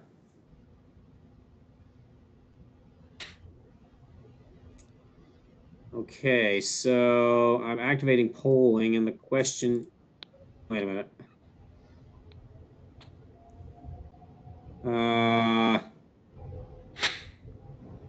Wait, hang on. New poll, and okay, so I've got an open here for entering in a poll question. So what's the question? Well, are you interested on the workshop? And Yeah. I don't know if we want 4 hours, 8 hours, Either a 4 or an 8. or not at all. Let's see, I've got it. It says here multiple choice, single answer. Let me see. Oh, multiple choice, single answer. You could do an 8-hour workshop, a 4-hour workshop, or 4 2-hour workshops, or none of the above. Okay, well, hang on. Yeah, 4 2s, 2 2s are not interested. Wait a minute. Okay, hold on. Let me close that. Try it again. Okay, are you interested in the APP workshop? Let me see. How do I enter in the answers? Yes, 8-hour session, you mean? Well, I think you're going to end up, Robert, with either 2-hour or 4 2-hour sessions. Yeah, I agree. Wait, two 4-hour sessions, or 4 2-hour sessions? No, Two twos or 4 twos. 2 twos or 4 twos. Okay, hang on. I know what I'm doing. You're doing great, Robert. And just plain old no. So I got 3 options here. Yes, 2 2-hour sessions. Yes, 4 2-hour sessions. And no. Do you want to add an 8-hour session if people just want to take like one Saturday or something and do it? I can do that. You know, I'll say he didn't sound like he was. I that realize interested in that either. could be, Yeah, that could be an option, but you know, I think that most people have an attention span of 2 hours, and then after that it starts declining rather quickly. Especially with a virtual meeting. Yeah, I think you're better off doing 2 and then doing 2, and then doing 2. So you have, Okay, all right, so I've got those 3 options here. Okay, where do we see it? I think I have to open the poll first. Okay. Oh, yes. All right. Oh, they gave us 5 minutes. Oh, yeah, there's That's a time okay. limit. That's fine.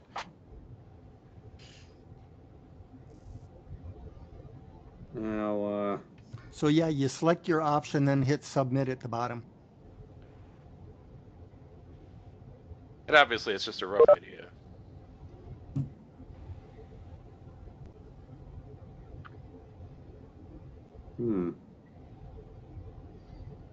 Yes, please enter your credit card number now.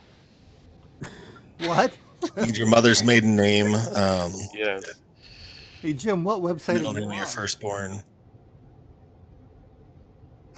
Pardon me. So I don't know. I guess one thing I can kind of add, I think, and I'd have to double check, but I think the price for the products, because you talked about the renters and the owners, I might just be making this up, but I think the renter was $100 a year. Hey, Paul. Yeah. The prices he quoted are euros. The euro exchange value right now is about $1.15 per euro. The renter is 60 and the owner is 150. Okay, so it's $60 a year and 150. 60 euros. Yeah. Yeah, when I was looking at it, you had to rent for 3 years to get over the price of purchasing it outright.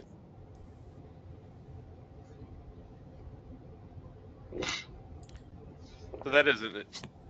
So a 25% discount basically covers that exchange rate, I guess. so you get a discount for participating in the workshop? That's what it sounded like. He'd give you a 25% discount on either of the license models. Yeah, well. And I know, Paul, you sent out an email, at least to some of us, about this. How much was the cost of an 8-hour workshop? €100? So I think it was 100. They said, yeah. €100. I thought it was $100, but No, it's 100 euros. But I guess it is €100. Yeah, you add VAT, it's like $120 then. Well, we don't have any VAT, Matt, because we're not in the. Yeah, we don't have VAT in the States, so. Oh, it will well, be then. But the exchange rate. 15 with the exchange rate right now. So everybody get on Comex and wait for the dollar to get stronger, and we'll just. Exactly. That's what I did when I bought Pix Insight, and I got Pix Insight for $220, and about 3 weeks later, it went up to like $275. We got it on an email that Carl sent out like one time at 4 o'clock in the morning. So I got Pix Insight for like $170.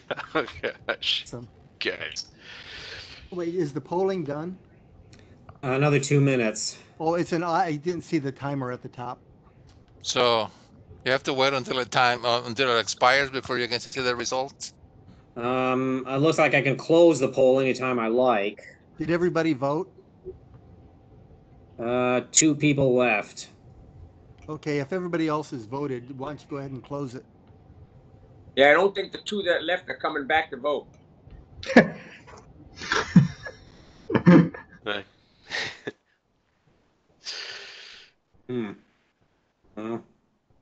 Okay. Yeah, that's probably voting fraud. Mail in their ballots. So There are the results. No hanging chads. Where are the results? Can you share them or do we get them? are they at a 3? We have to buy them. Or maybe share the screen. I'll just say it. 2 voted for the 2 2-hour sessions, 6 voted for the 4 2-hour sessions, and 8 voted no. So maybe we can put it together for having 8 people go. There it is. Work? That work? Okay. 2 of them would drop off after 2 sessions or only participate in 2.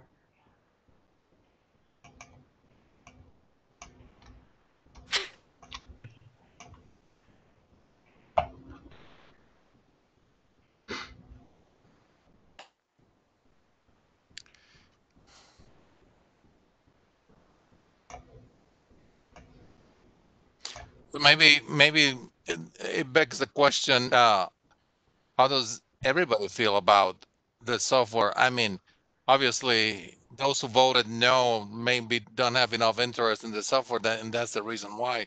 But I would like to know, what did they think about the software that they don't consider having the workshop? Can we I do mean, one more poll? We could do a poll that says, I don't like the software. I don't. Or do you I have don't software do- that don't- does the same thing and you already own it and you don't want to own anything else, or Or I- maybe I there's don't that many do people in here that astrophotography. don't do astrophotography. Yeah, exactly. yeah, probably. Yeah. So I don't like the software. I already have software. I'm not interested in astrophotography. I'll set up a new poll here. Short answer. Yeah, there might be another category of people out there too that are interested, but don't know enough about it yet, like me. I don't even know a lot of the things he's talking about when he's talking about lights and darks and biasing and debearing and all that stuff. Yeah, I don't even know. I don't know what any of that is. Yeah, that's really Oh, interesting. Alan. And one of the things that he said, he talked about those steps, like the 1, 2, 3, 4, 5, 6, as you go through. Something I realized late on from watching a video is you can skip all the way to step 6 and just say calibrate them. All I have are these 10 images, and it does all the other steps for you at default settings. And to compare that to Deep Sky Stacker, which basically does the same thing, free software, and you don't need to know anything about what you're doing. The side-by-side comparison is, well, it's not comparable. I mean, what Astro Pixel Processor does by default, without any knowledge of what you're doing, to me is what really got me interested in the product. I have started to do darks. That's the only calibration frame I've ever done, and basically that's just putting the lens on my telescope, and then I do the exact same image, but with the lens on. So it's the same length, it's the same temperature, but what it does is, because if my one-shot color camera has what's called amp glow, and it just shows some light in the frame it looks like a bright star that's just off the screen, but the dark erases it. And that's all I do. I haven't done any of the other calibration because I don't feel like it's incredibly necessary for my camera. So if I can add to that, Alan, I think the workshop will help you learn what some of that stuff is, what a dark is and a bias and that type of thing. But that's why I basically asked that question. What if you don't do calibration frames? What if I just take pictures with my camera? And he said, yeah, it'll handle that on its own. So you really don't need that other stuff. So I'm thinking that at some point you need to learn stuff, whether it's, the lowercase u, not uppercase u, but a person needs to kind of learn some stuff as to what they need. My main interest here is I did buy PixInsight and have not gotten into use it at all, basically because it's pretty daunting to learn, and I really haven't had enough time to learn it. But as Paul mentioned, and one of the reasons we brought Mabula in on this is it's kind of almost a no-brainer thing. You kind of click a few buttons and it does it for yourself or on its own. And if you want to go farther, the options are there, but it's kind of like automatic processing. And It's interesting you say automatic processing because he talked about his partnership with iTelescope, and they're actually putting together a project to automatically process the images. They're not even gonna look at them. They're gonna run them through his engine at default settings, and just do that. So that it's interesting you say that. well, yeah, the one screen, if you look, the drop-down boxes were all set to automatic. I mean, it wasn't like he had to select anything. And he just, like you said, he skipped from box 1 up to box 6. So Jeff, I guess from my perspective, I'd like to see what his automatic does compared to my full processing in PixInsight. Yeah. Hey guys, I've actually used this software a lot. I've had it for a few months. And what I've found is it soars when you have a lot of stars in your images. If you're trying to do anything that like a star cluster, does not work. Planets, surfaces, the moon. So it's got some specific use, but it is amazing when you have the right type of images for it. And what are those images, Jason? Anything deep sky, galaxies, nebulas, the things that he was showing, but it does need a lot of stars. I had Hercules photographed, and it couldn't handle it. It couldn't process it because it said it wasn't enough stars in the image. And I actually ended up doing it through Deep Sky Stacker to get it to work. So just food for thought.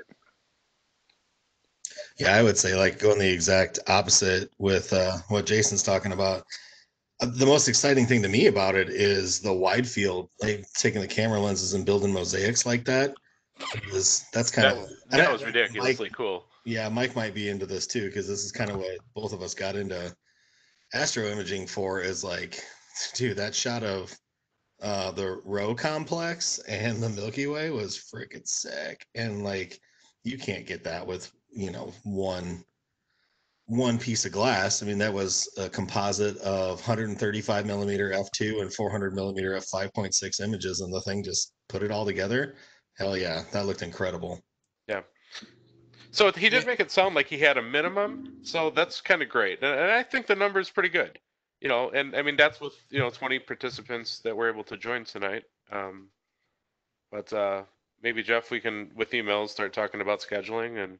Yeah, I did want to make a comment with what Matt said, though. That would be a really neat kind of group or club effort if we got together and decided that we wanted to do a Milky Way thing, and everybody's got different size scopes, and everybody could like submit, their own 20 or 30 images, and we could plop them all in this thing and let it spew it all out. I love the energy on that, but if you like go through APP, it does not like you mixing data from different sensors. Just warning you. So he's talked about different focal lengths, but you think it's the sensor that would. Yeah, I tried. How like I borrowed the 6D last month, and I rented a 5D Mark IV. So right, they're all very different. Yeah. And I like trying to use just for grins different. Well, because it's gonna line stuff up right, really. So one night I shot Object X with a 6D, and the next night with a 5D Mark IV, and once again with my 60D. It wasn't having any of that. Just warning you. Yeah. Yeah, probably different image scale. It's having a difficult time to align them, right? Yeah, 2 different image scales and 2 different pixel pitches, 2 different resolutions. It didn't like it. So it would be cool if there were a bunch of us that all had the same camera, which maybe a few of us do. I know Terry and Paul have the same sensor. Paul's is just the cooled one. So like something like that, like people could tag team and work together on something. But cool. I don't know how well that would work for a club effort. Maybe it's not so much then the camera, but if we have the same sensor, like if we all have like an 8300, whatever the Kodak one is or whatever, for a bunch of people, will that work? Yeah. Okay, cool. So then back to where I interrupted Paul. So yeah, I think that if we send out an email, it will set out, maybe we can get together and put together a questionnaire, yes or no, you're interested. Find out, you know, we can re-ask the question 2 2-hour sessions or 4 2-hour. But I get the feeling that we can do the 4 2-hour, and the people that only want half of that only have to attend half of it. So I get the feeling that's where we could go with that. And then the next So thing we want to pull is what date of the week. what I would suggest before we all commit to this is maybe we can get him to send us an agenda of what is going to be discussed so that because it is possible that it's not in the right order for the people to join the first two and the last 2 2-hour sessions.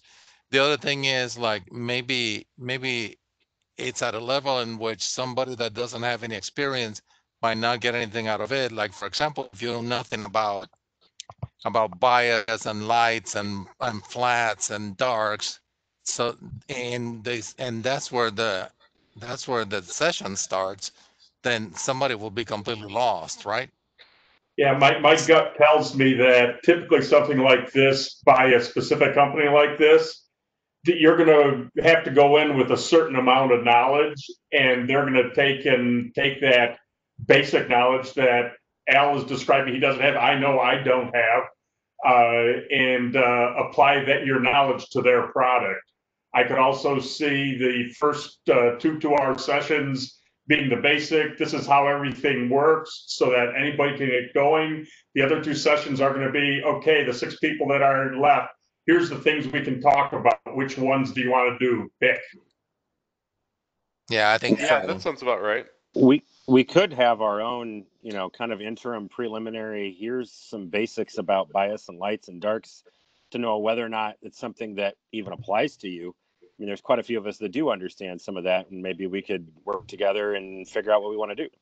Jason, that's an awesome Well, idea. for me personally, would let me know how important the software is to me, but I need to know. I haven't snapped a picture yet, but it's something I'm going to get into. So with the basics, I would know if this product is something I want or is it fine for me. Well, and Mike, to further on that, Jeff had asked the question, well, what if you only have lights? When I first started in this, I was taking all the calibration frames. And what I found over time is with Pix Insight, I can get by with just doing lights and it makes the adjustments, and I don't need all the rest of those because Pix Insight can catch that. APP or AAP might be able to do that same thing, which means you don't have to worry about having all those calibration frames unless you're really going for that grand picture.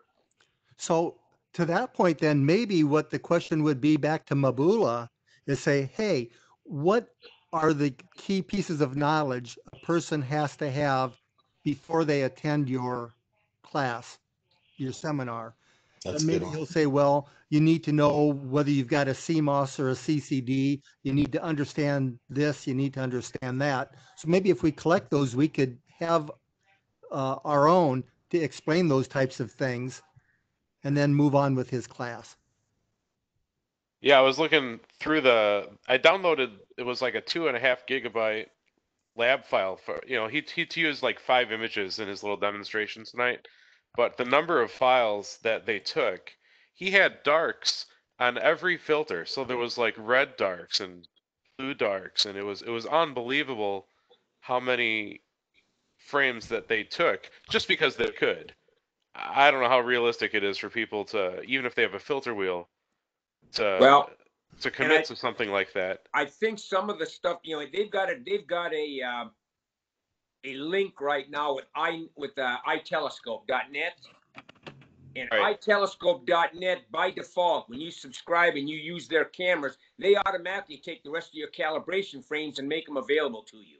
Yeah, when you pick the duration of your lights, your options are based on what bias frames they already have, or what calibration frames they already have. And you get those for free. It's pretty cool. Now, I'm sure some basic pieces of knowledge you'll have to have, for instance, how to take a picture in the first place, how to hook up your camera, how to focus, how to store your images. that type of thing. I'm assuming that that's a gimme, that he's going to start out to the point where, okay, you've taken all these pictures, whether they be calibration frames or not, and now we're going to take those and I'll show you how to use the program. So I get the feeling it's going to be minimal kind of knowledge. And again, as Mike mentioned, I generally do my camera, I'm a CCD. I'm probably one of the few in the club that uses the CCD yet. And I do an auto dark. I do one of them at the beginning of each session, and that's all I do. So for me, I probably won't take any bias or any of the other stuff. So, and you know, to me, it's kind of like I have a DSLR, I put it on the telescope, I snap these pictures, now what do I do? And I think at that point, that's where you only load lights. And then you go to step 6 where you press the button and say, figure this thing out. Yeah. So I think it's really, you know, exactly what I've been looking for, a made for dummies type of application where I don't have to know anything to use it. All I have to do is know how to navigate my computer. You have to know how to install a program. I have to know where to find these pictures I just took and put on the computer. And from there, it's press buttons. And as I learn what problems I'm having, if I look at a finished product and say, you know, I see it, there's vignetting there. How do I solve that? Then I learn through the tutorials on the application. So I think it's a good method process to actually learn from scratch by using this product. So I think you One thing guys that are right. Oh, go ahead, Jim. Well, I was going to say, I think you're on the right track, that we want to do some free training. So maybe what we need to do is have a few people that would volunteer to put something together, put that on. And one of the things is, I know that Carl Adelon a number of years ago made one or more presentations on some pretty basic what you need to do do photography with a DSLR. I still have a copy of his presentation, so that might be a starting point. But I know there's a number of you that, you know, have got information if you're willing to do some training. I know I had asked John about even doing some training on Photoshop, and he said he'd be willing to do that online. So maybe if anybody that's, you know, willing to put some of that together or work on it, you know, feed that to Jeff and he'll see who's interested, how many we have, and then figure out what we want to do. Paul, do you just use a DSLR, right? Or what is your camera, a CMOS or is it a CCD or what is it? It's a CMOS. It's a one-shot color CMOS. It's not full frame. And that's basically the same as a DSLR, but a different body, right? Right. I mean, there's no buttons. There's nothing to it. It's all controlled through It's my not a laptop. DSLR, Jeff. Yeah, it doesn't have the infrared filter, and it has a cooling system. Yeah, the DSLR doesn't have. It's basically runs exactly like your CCD, but smaller sensor, higher resolution, and CMOS. Yeah, and higher frame rates. Okay. I guess I was just thinking that if a DSLR was CMOS, it'd be relatively the same process through APP. I think it kind of would be. I Challenges mean, on a DSLR. Yeah, the types of files are going to be about the same, and the duration and things like that. But and then Paul, you don't take any calibration frames, do you? Or I do dark, so I really have to do darks because of the amp glow with my Right. camera. But that's all I do goes back so far. And goes back. I'm gonna just say this though, because like Mike pointed out earlier, one of the incredible things about PixInsight, if you have a DSLR, in PixInsight, darks are pointless because PixInsight does all the mathematics to get around that. But you still, if you're in my case, you shoot with a reflector, you need flats, otherwise the illumination gets wonky. And if you got an old camera like me, you need bias because it gets rid of the read noise. Where everybody with these cooled cameras, you don't really have to worry about bias. You got to more worry about amp glow and the cooling system itself. So you need darks. I think as a whole, APP is way easier to use than PixInsight, personally. Yeah. Yeah. That's where I was going with all this. I was hoping that Paul or Matt, Paul, because he's kind of initiated me into APP, is if Paul wanted to have a session with us and say, you know, I took these light frames with my camera, and I'm just going to load those by itself, and we'll walk through what it is. And you can see what the results are with just what a Oh, I didn't want you to be person in the might do, just. Am I in the picture? You were coming in. I'm sorry. Go. Hey, Jason, just as a matter of curiosity, you said you've got quite a bit of experience with the software. You were using something before. Have you run the same data through what you used to use and this one to see if the results are similar? Yeah, and I think APP does a better job. I've got about 30 different astronomy apps on my computer now for astrophotography and other things. And when I can run images through APP, it hands down does a better job every time. Yeah, I'm gonna I'll add to the whole thing. Like the biggest challenge in PixInsight, which has me beating my face against the wall every time I use it, is image registration and stacking, which I think Mike has down, but I just cannot get it to work right. But when I can stack something properly and then get into PixInsight and start using the dynamic background extraction and really good stuff, it'll pull a lot more data out of the lights. So I mean, it's APP is just another tool. If anybody can use it from dusk to daylight, whatever, like to do the entire thing, awesome. But it's I want to learn how all of the little intricacies of it work, because I think it's when you get down to it, you're gonna use whatever you can to get the resulting image at the end of the day. Right. You want, Yeah, when I first started looking at it, I went in thinking that this isn't a soup to nuts software. That's good. However, it can be, and that's his goal with the product is to do that. And I'm seeing more of the tools that are built in that are pretty neat, but and that's because I don't want to spend the money on PixInsight. I don't see myself ever doing that. Well, what sold me on it tonight is I didn't see anything that says, here's the Gauss, and you have to set this number to that. And then you go over to the witchamajigger, and you have to put that at 2.8. And on this thing, if your focal length is this, and you got an image sensor of this, then you got to set this button at this. It was like, okay, I put in my frames here, and here, and I press go, and it does it. So,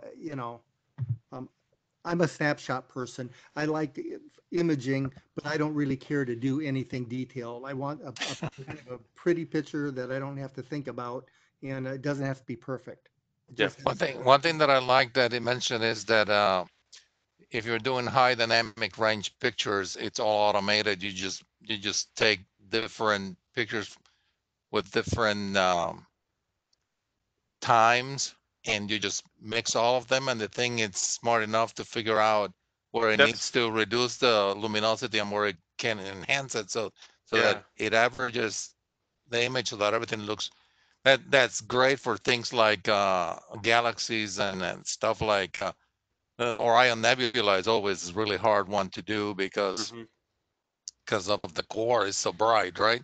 So that's something that is always difficult to handle, and if this thing can do it automatically, that really appeals to me. Isn't that crazy? I couldn't believe that when I asked that, because it always seems like people in Photoshop, like, right, I got a core image, and then I got my faint dust lane image, and then I have to get really creative with mad Photoshop skills. But if he can do it with this, that's crazy. That'll be really. The other thing is that it has the auto debayer, and usually most applications that you find, you have to pick which debayer you want to use, and then sometimes it looks okay, sometimes it doesn't. If the thing can do that for you, it makes life very simple. Well, I will say using it real quick, like he said auto debayering, but you still have to put your Bayer array into Astro Pixel Processor. But where he started talking about, I don't know if he's using a drizzle or what, but like lossless debayering for narrowband, that sounds pretty incredible. Yeah. Well, I want to mention that debayering, the automated, the reason I asked for that, with my CCD, when I take a picture, if I'm trying to really make it pretty, I have to debayer. If I took 10 images that I want to turn into a color picture, I've got 2 hours worth of stuff I have to do on that image before I can even decide that I've got masters to put together. Taking each image one at a time and pulling the red out and saving it in a folder and putting the blue in another, the green in another, and the luminance in another. Then you have to line those all up and align them and stack them and save it. So to me, what he showed here saved me at least 2 hours for every image in processing.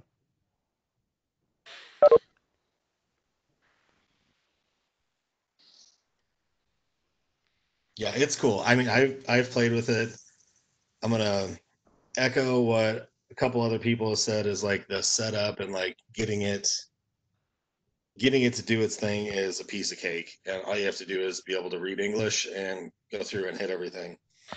At the end of it, I didn't get any better image than I did with Deep Sky Stacker, which disappoints me, but I'm gonna just put the blame on that squarely on me not knowing what the heck I'm doing. So I can take a class on it. I think it works better with CMOS images. I could be completely wrong. I am not an expert, but that's just been my experience and what I've read online. Well, I mean, my 60D, all Canon cameras are CMOS. Like, and you're talking about images that you shot with your 120, Dedicated. you, Jason? Yeah. Yeah, with my ZWO, that's pretty much all I use. Yeah, I'd be interested to see if I don't know. I need to get. I have all this data from the Comet, and that's what I want to stick into APP so that I want to see how well it handles a mosaic with a moving object. Maybe it can't. That would be really cool, though. You know, another possibility, you know, for Ellen and some of us that don't have a lot of experience with it maybe, is, you know, we all have data. There's a free trial period. Download the app and just load lights and press the button and see if it gives you any kind of results that makes you want to spend $150 on a seminar. Yeah, so I've been going back through, almost 2 years now of lights, just kind of going back and, taking stuff from the 20-inch and, different images that I've taken over the years. And there's stuff that was destined for the recycle bin that I've actually kept.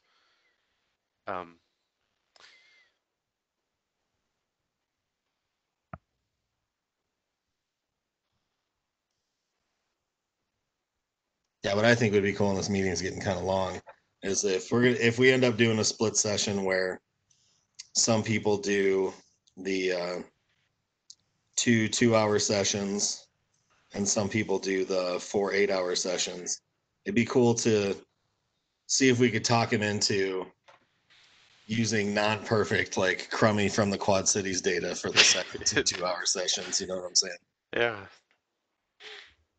Yeah, we'll see. That's interesting. So Jeff, do you want to follow up to everybody, even people that weren't able to attend tonight, with a little bit of a breakdown and just ask for interest, and we'll just have to figure out scheduling among the people that are interested. Yeah, so here will be my game plan. Please watch your email, especially board members. What I'll do is let me design or wordsmith an email tonight to go out to you guys. Because what I want to do is I want to put together now a list of questions to blast out to QCAS, CAA, and PAC, saying, okay, we have this thing, we've got interest in it, answer these 4, 5, 6 questions. And then we can get that information back and decide how we want to handle things. Does that sound like a game plan? Yeah, sounds great. Yeah. Okay.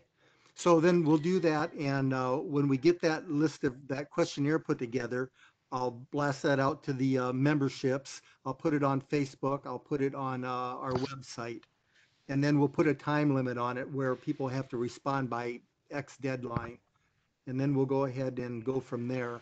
I really like Jason's idea of having an in-house, and this can be open to the other clubs as well, something without Mabula, something for free to talk about the basics, what you need to know. So Paul, either you or I or both of us will get with him, say, hey, what's the basic things? What's the prerequisites, the bare minimum you really need to know for us to get something out of your seminars?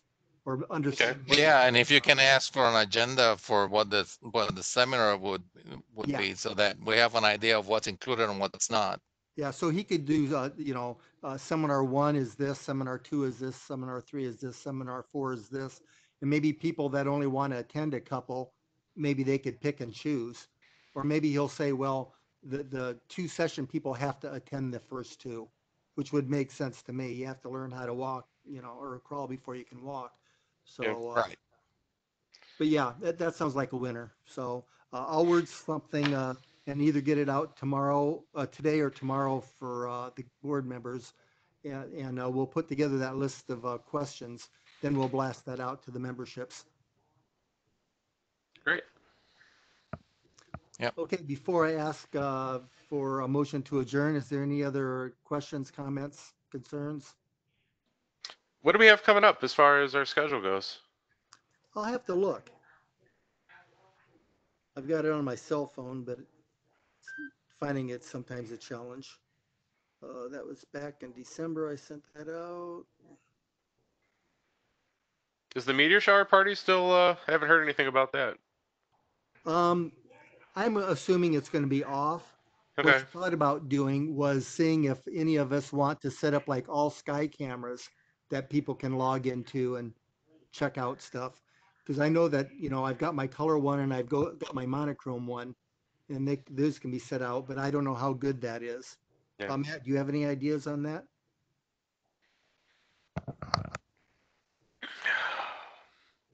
You asking me about your all sky camera? Well, I mean, that type of thing. And Jason might be a good one too. I don't know whether that's would pick up a shooting star flying by. That's actually a great question. I doubt that it would in town because of just the way the luminance is going to be. I But wonder if we can go out to Menke and set one up outside on the roof or something. or even better, like go south or southwest of the Quad Cities, where you've got less light pollution. Because you got to figure that you're talking about the Perseids, so they're emanating from the north, which means that they tend to light up at zenith, burning south. So Menke or Sherman wouldn't be the best places to view them from. Does anybody know the president of PAC? Maybe their observatory might be better. We'll need to have a good data connection if we're going to try to stream this out to people. Yeah, that's true. Something to keep in mind. Yeah, we don't have any data connection whatsoever out there.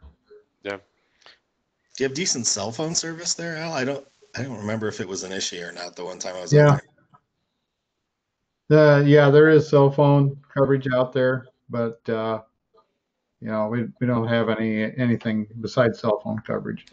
Are you guys doing your public outings out at the zoo and things like that? Or are you kind of on hold?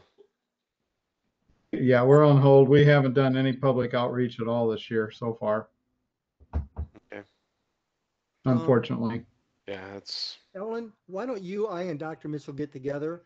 Maybe we can, have multiple ones out at Menke where we do have internet, or even combine efforts and have, one larger one that runs a longer period of time or something. But why don't the three of us talk, because PAC is so huge on outreach, maybe we can all help. Well, like if the cell phone service is decent at Castle, you have hotspot access out there. You just need a phone to pull it off. So right. I think Castle would probably be a better place to give it a shot. Are you talking about going out there in the next couple of weeks, Al?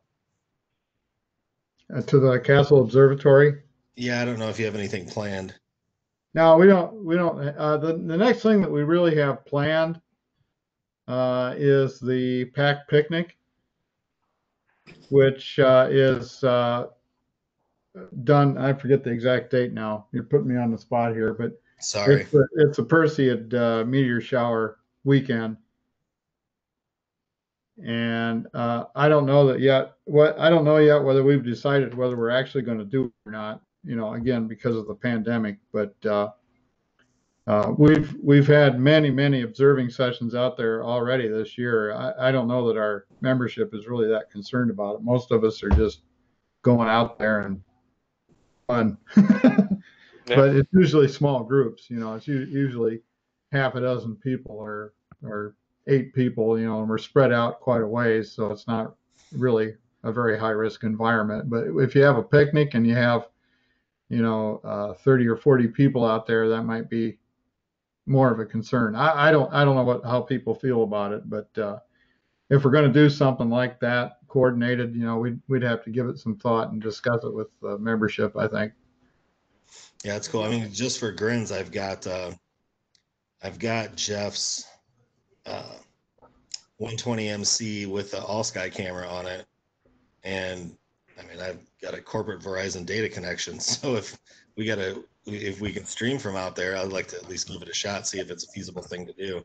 Because I could ingest it directly to YouTube, and from YouTube it could be put anywhere you want, So our meteor shower party is scheduled for August 15th. And that was based on the best moon available. So that's actually coming up. Yep. Right. Yeah. I mean, I'm the only reason I'm even like mentioning Castle is I know you guys were out there last weekend. I didn't have the chance to do any astronomy last weekend, unfortunately. But I'd get out there and try it. I mean, it doesn't hurt. It's free to try, Yeah. Let's have a session, Matt. Yeah, I'm down. I'm actually off all next week now. So I got nothing going on. You're off next week or this week? I'm off all next week. I actually have the house to myself this weekend. Sounds like a excuse for a good party. That's what I'm saying. On Zoom. Paul's question, the 25th of July, we're supposed to have a Jen's Went open. So we'll have to talk about doing something different out there. We've got a board meeting on the 5th of August. The meteor shower party is on the 15th, and our next society meeting is on the 17th. And then Paul, you and I and Dr. Mitchell will probably be trying to get together with St. Ambrose about the observatory relocation. I think one of the dates was August 13th, if I remember right. Okay. So I guess, yeah, if you feel like putting something out for maybe me and you and Ellen and whoever else wants to do this trial run out there, I'd love to figure out the time to go out too and just kind of see how it's set up, because at some point we'll want to do that same thing at Menke maybe. And we'll see how that all sky cameras work. August 13th is when I'm meeting with Ambrose officials about the observatory relocation. Right. And I think that's in the afternoon. Yes. Did I send you an invite to that? Yes. Okay. And then we rescheduled the board meeting to the 14th because I was supposed to be out of town on the 5th. Okay. Okay. At least that's still the plan right now. Yeah, I remember that now. I pulled out my calendar from December when we put together the annual calendar. So that didn't have the updates on it. So anyway, are dropping like flies on the meeting. So I don't know. Anything else we want to talk about? Do we want to try to do a Gen Went over at Menke on the 25th? Do a QCAS open?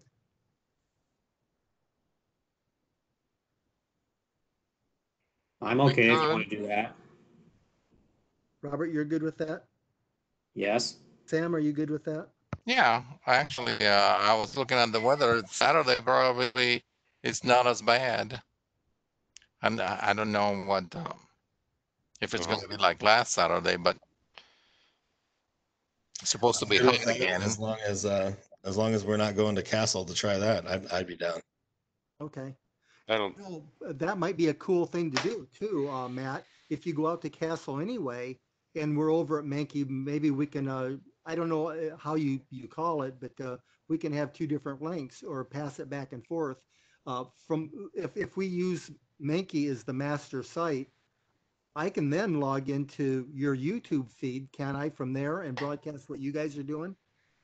Well, the one thing I haven't tried yet, which I know I can do, is use Blue Jeans works as a Facebook Live ingestion system. So it would be kind of neat if I could get XSplit Broadcaster to talk to Blue Jeans to then ingest a live view of the sky into Facebook. And if we went that way, then I could easily invite you to the Blue Jeans meeting so you guys could rope that into whatever presentation you're doing. Well, that would be cool because then we can say, okay, well, we're over at Minky Observatory. This is what we're doing over here. Hey, Matt, what do you got over there at Paul Castle? Yeah, that's going to require me to have probably a 15 megabit connection at Castle, which I don't know if I have that yet. Abs OBS is a great app for all of that. That's how we run our lives, and I can pull in sources from just about anywhere and anything. So, which one are you using? Streamlabs OBS, and it's free. Send me a link to that because I've been using XSplit, which has been legit, but I'm down to try anything. Yeah, Streamlabs is awesome. I'll send you a link. Sweet.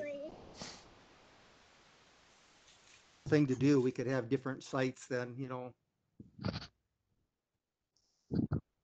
I was saying this before, and I mean it like it's 9 o'clock now, so like this would be an offline conversation. But yeah, at some point, getting everybody that has the tech savvy all on in one shot and feeding it into one well-produced broadcast would be awesome.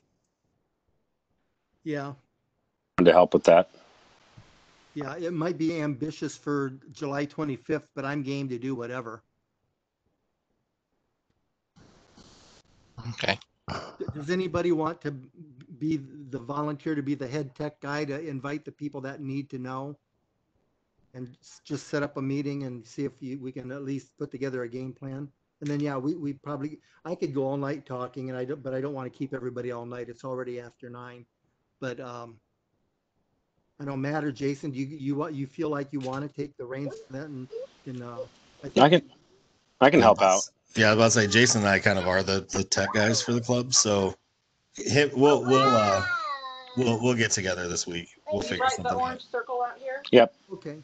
And yeah, tell then you can tell Robert and I what we need to do. Tell Alan what he needs to do, and then the rest of it. I still think that almost bad weather or not, with the exception of rain, because I don't mind showing a bunch of clouds and explaining what's going on and talking about what telescopes are being used and showing the observatory at Menke, and you guys could show Paul Castle where they're at with that and talk about the refurbish, you know.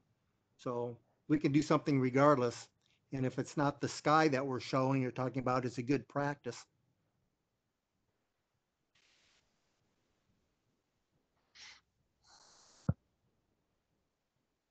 Sounds good. Okay, so we've got glazing overlooks. So why don't I go ahead and ask for a motion to adjourn? Motion. Second? Second. All in favor, aye? Sounds good. Aye. Aye. Okay. Come on, babe. Watch for emails blasting out about this stuff. This is good stuff. Will. Okay. Good night. Have a good night. See y'all. All right. Thanks, guys. Good night. Bye.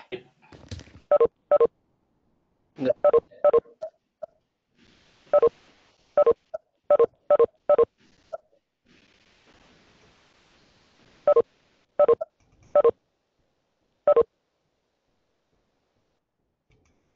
night.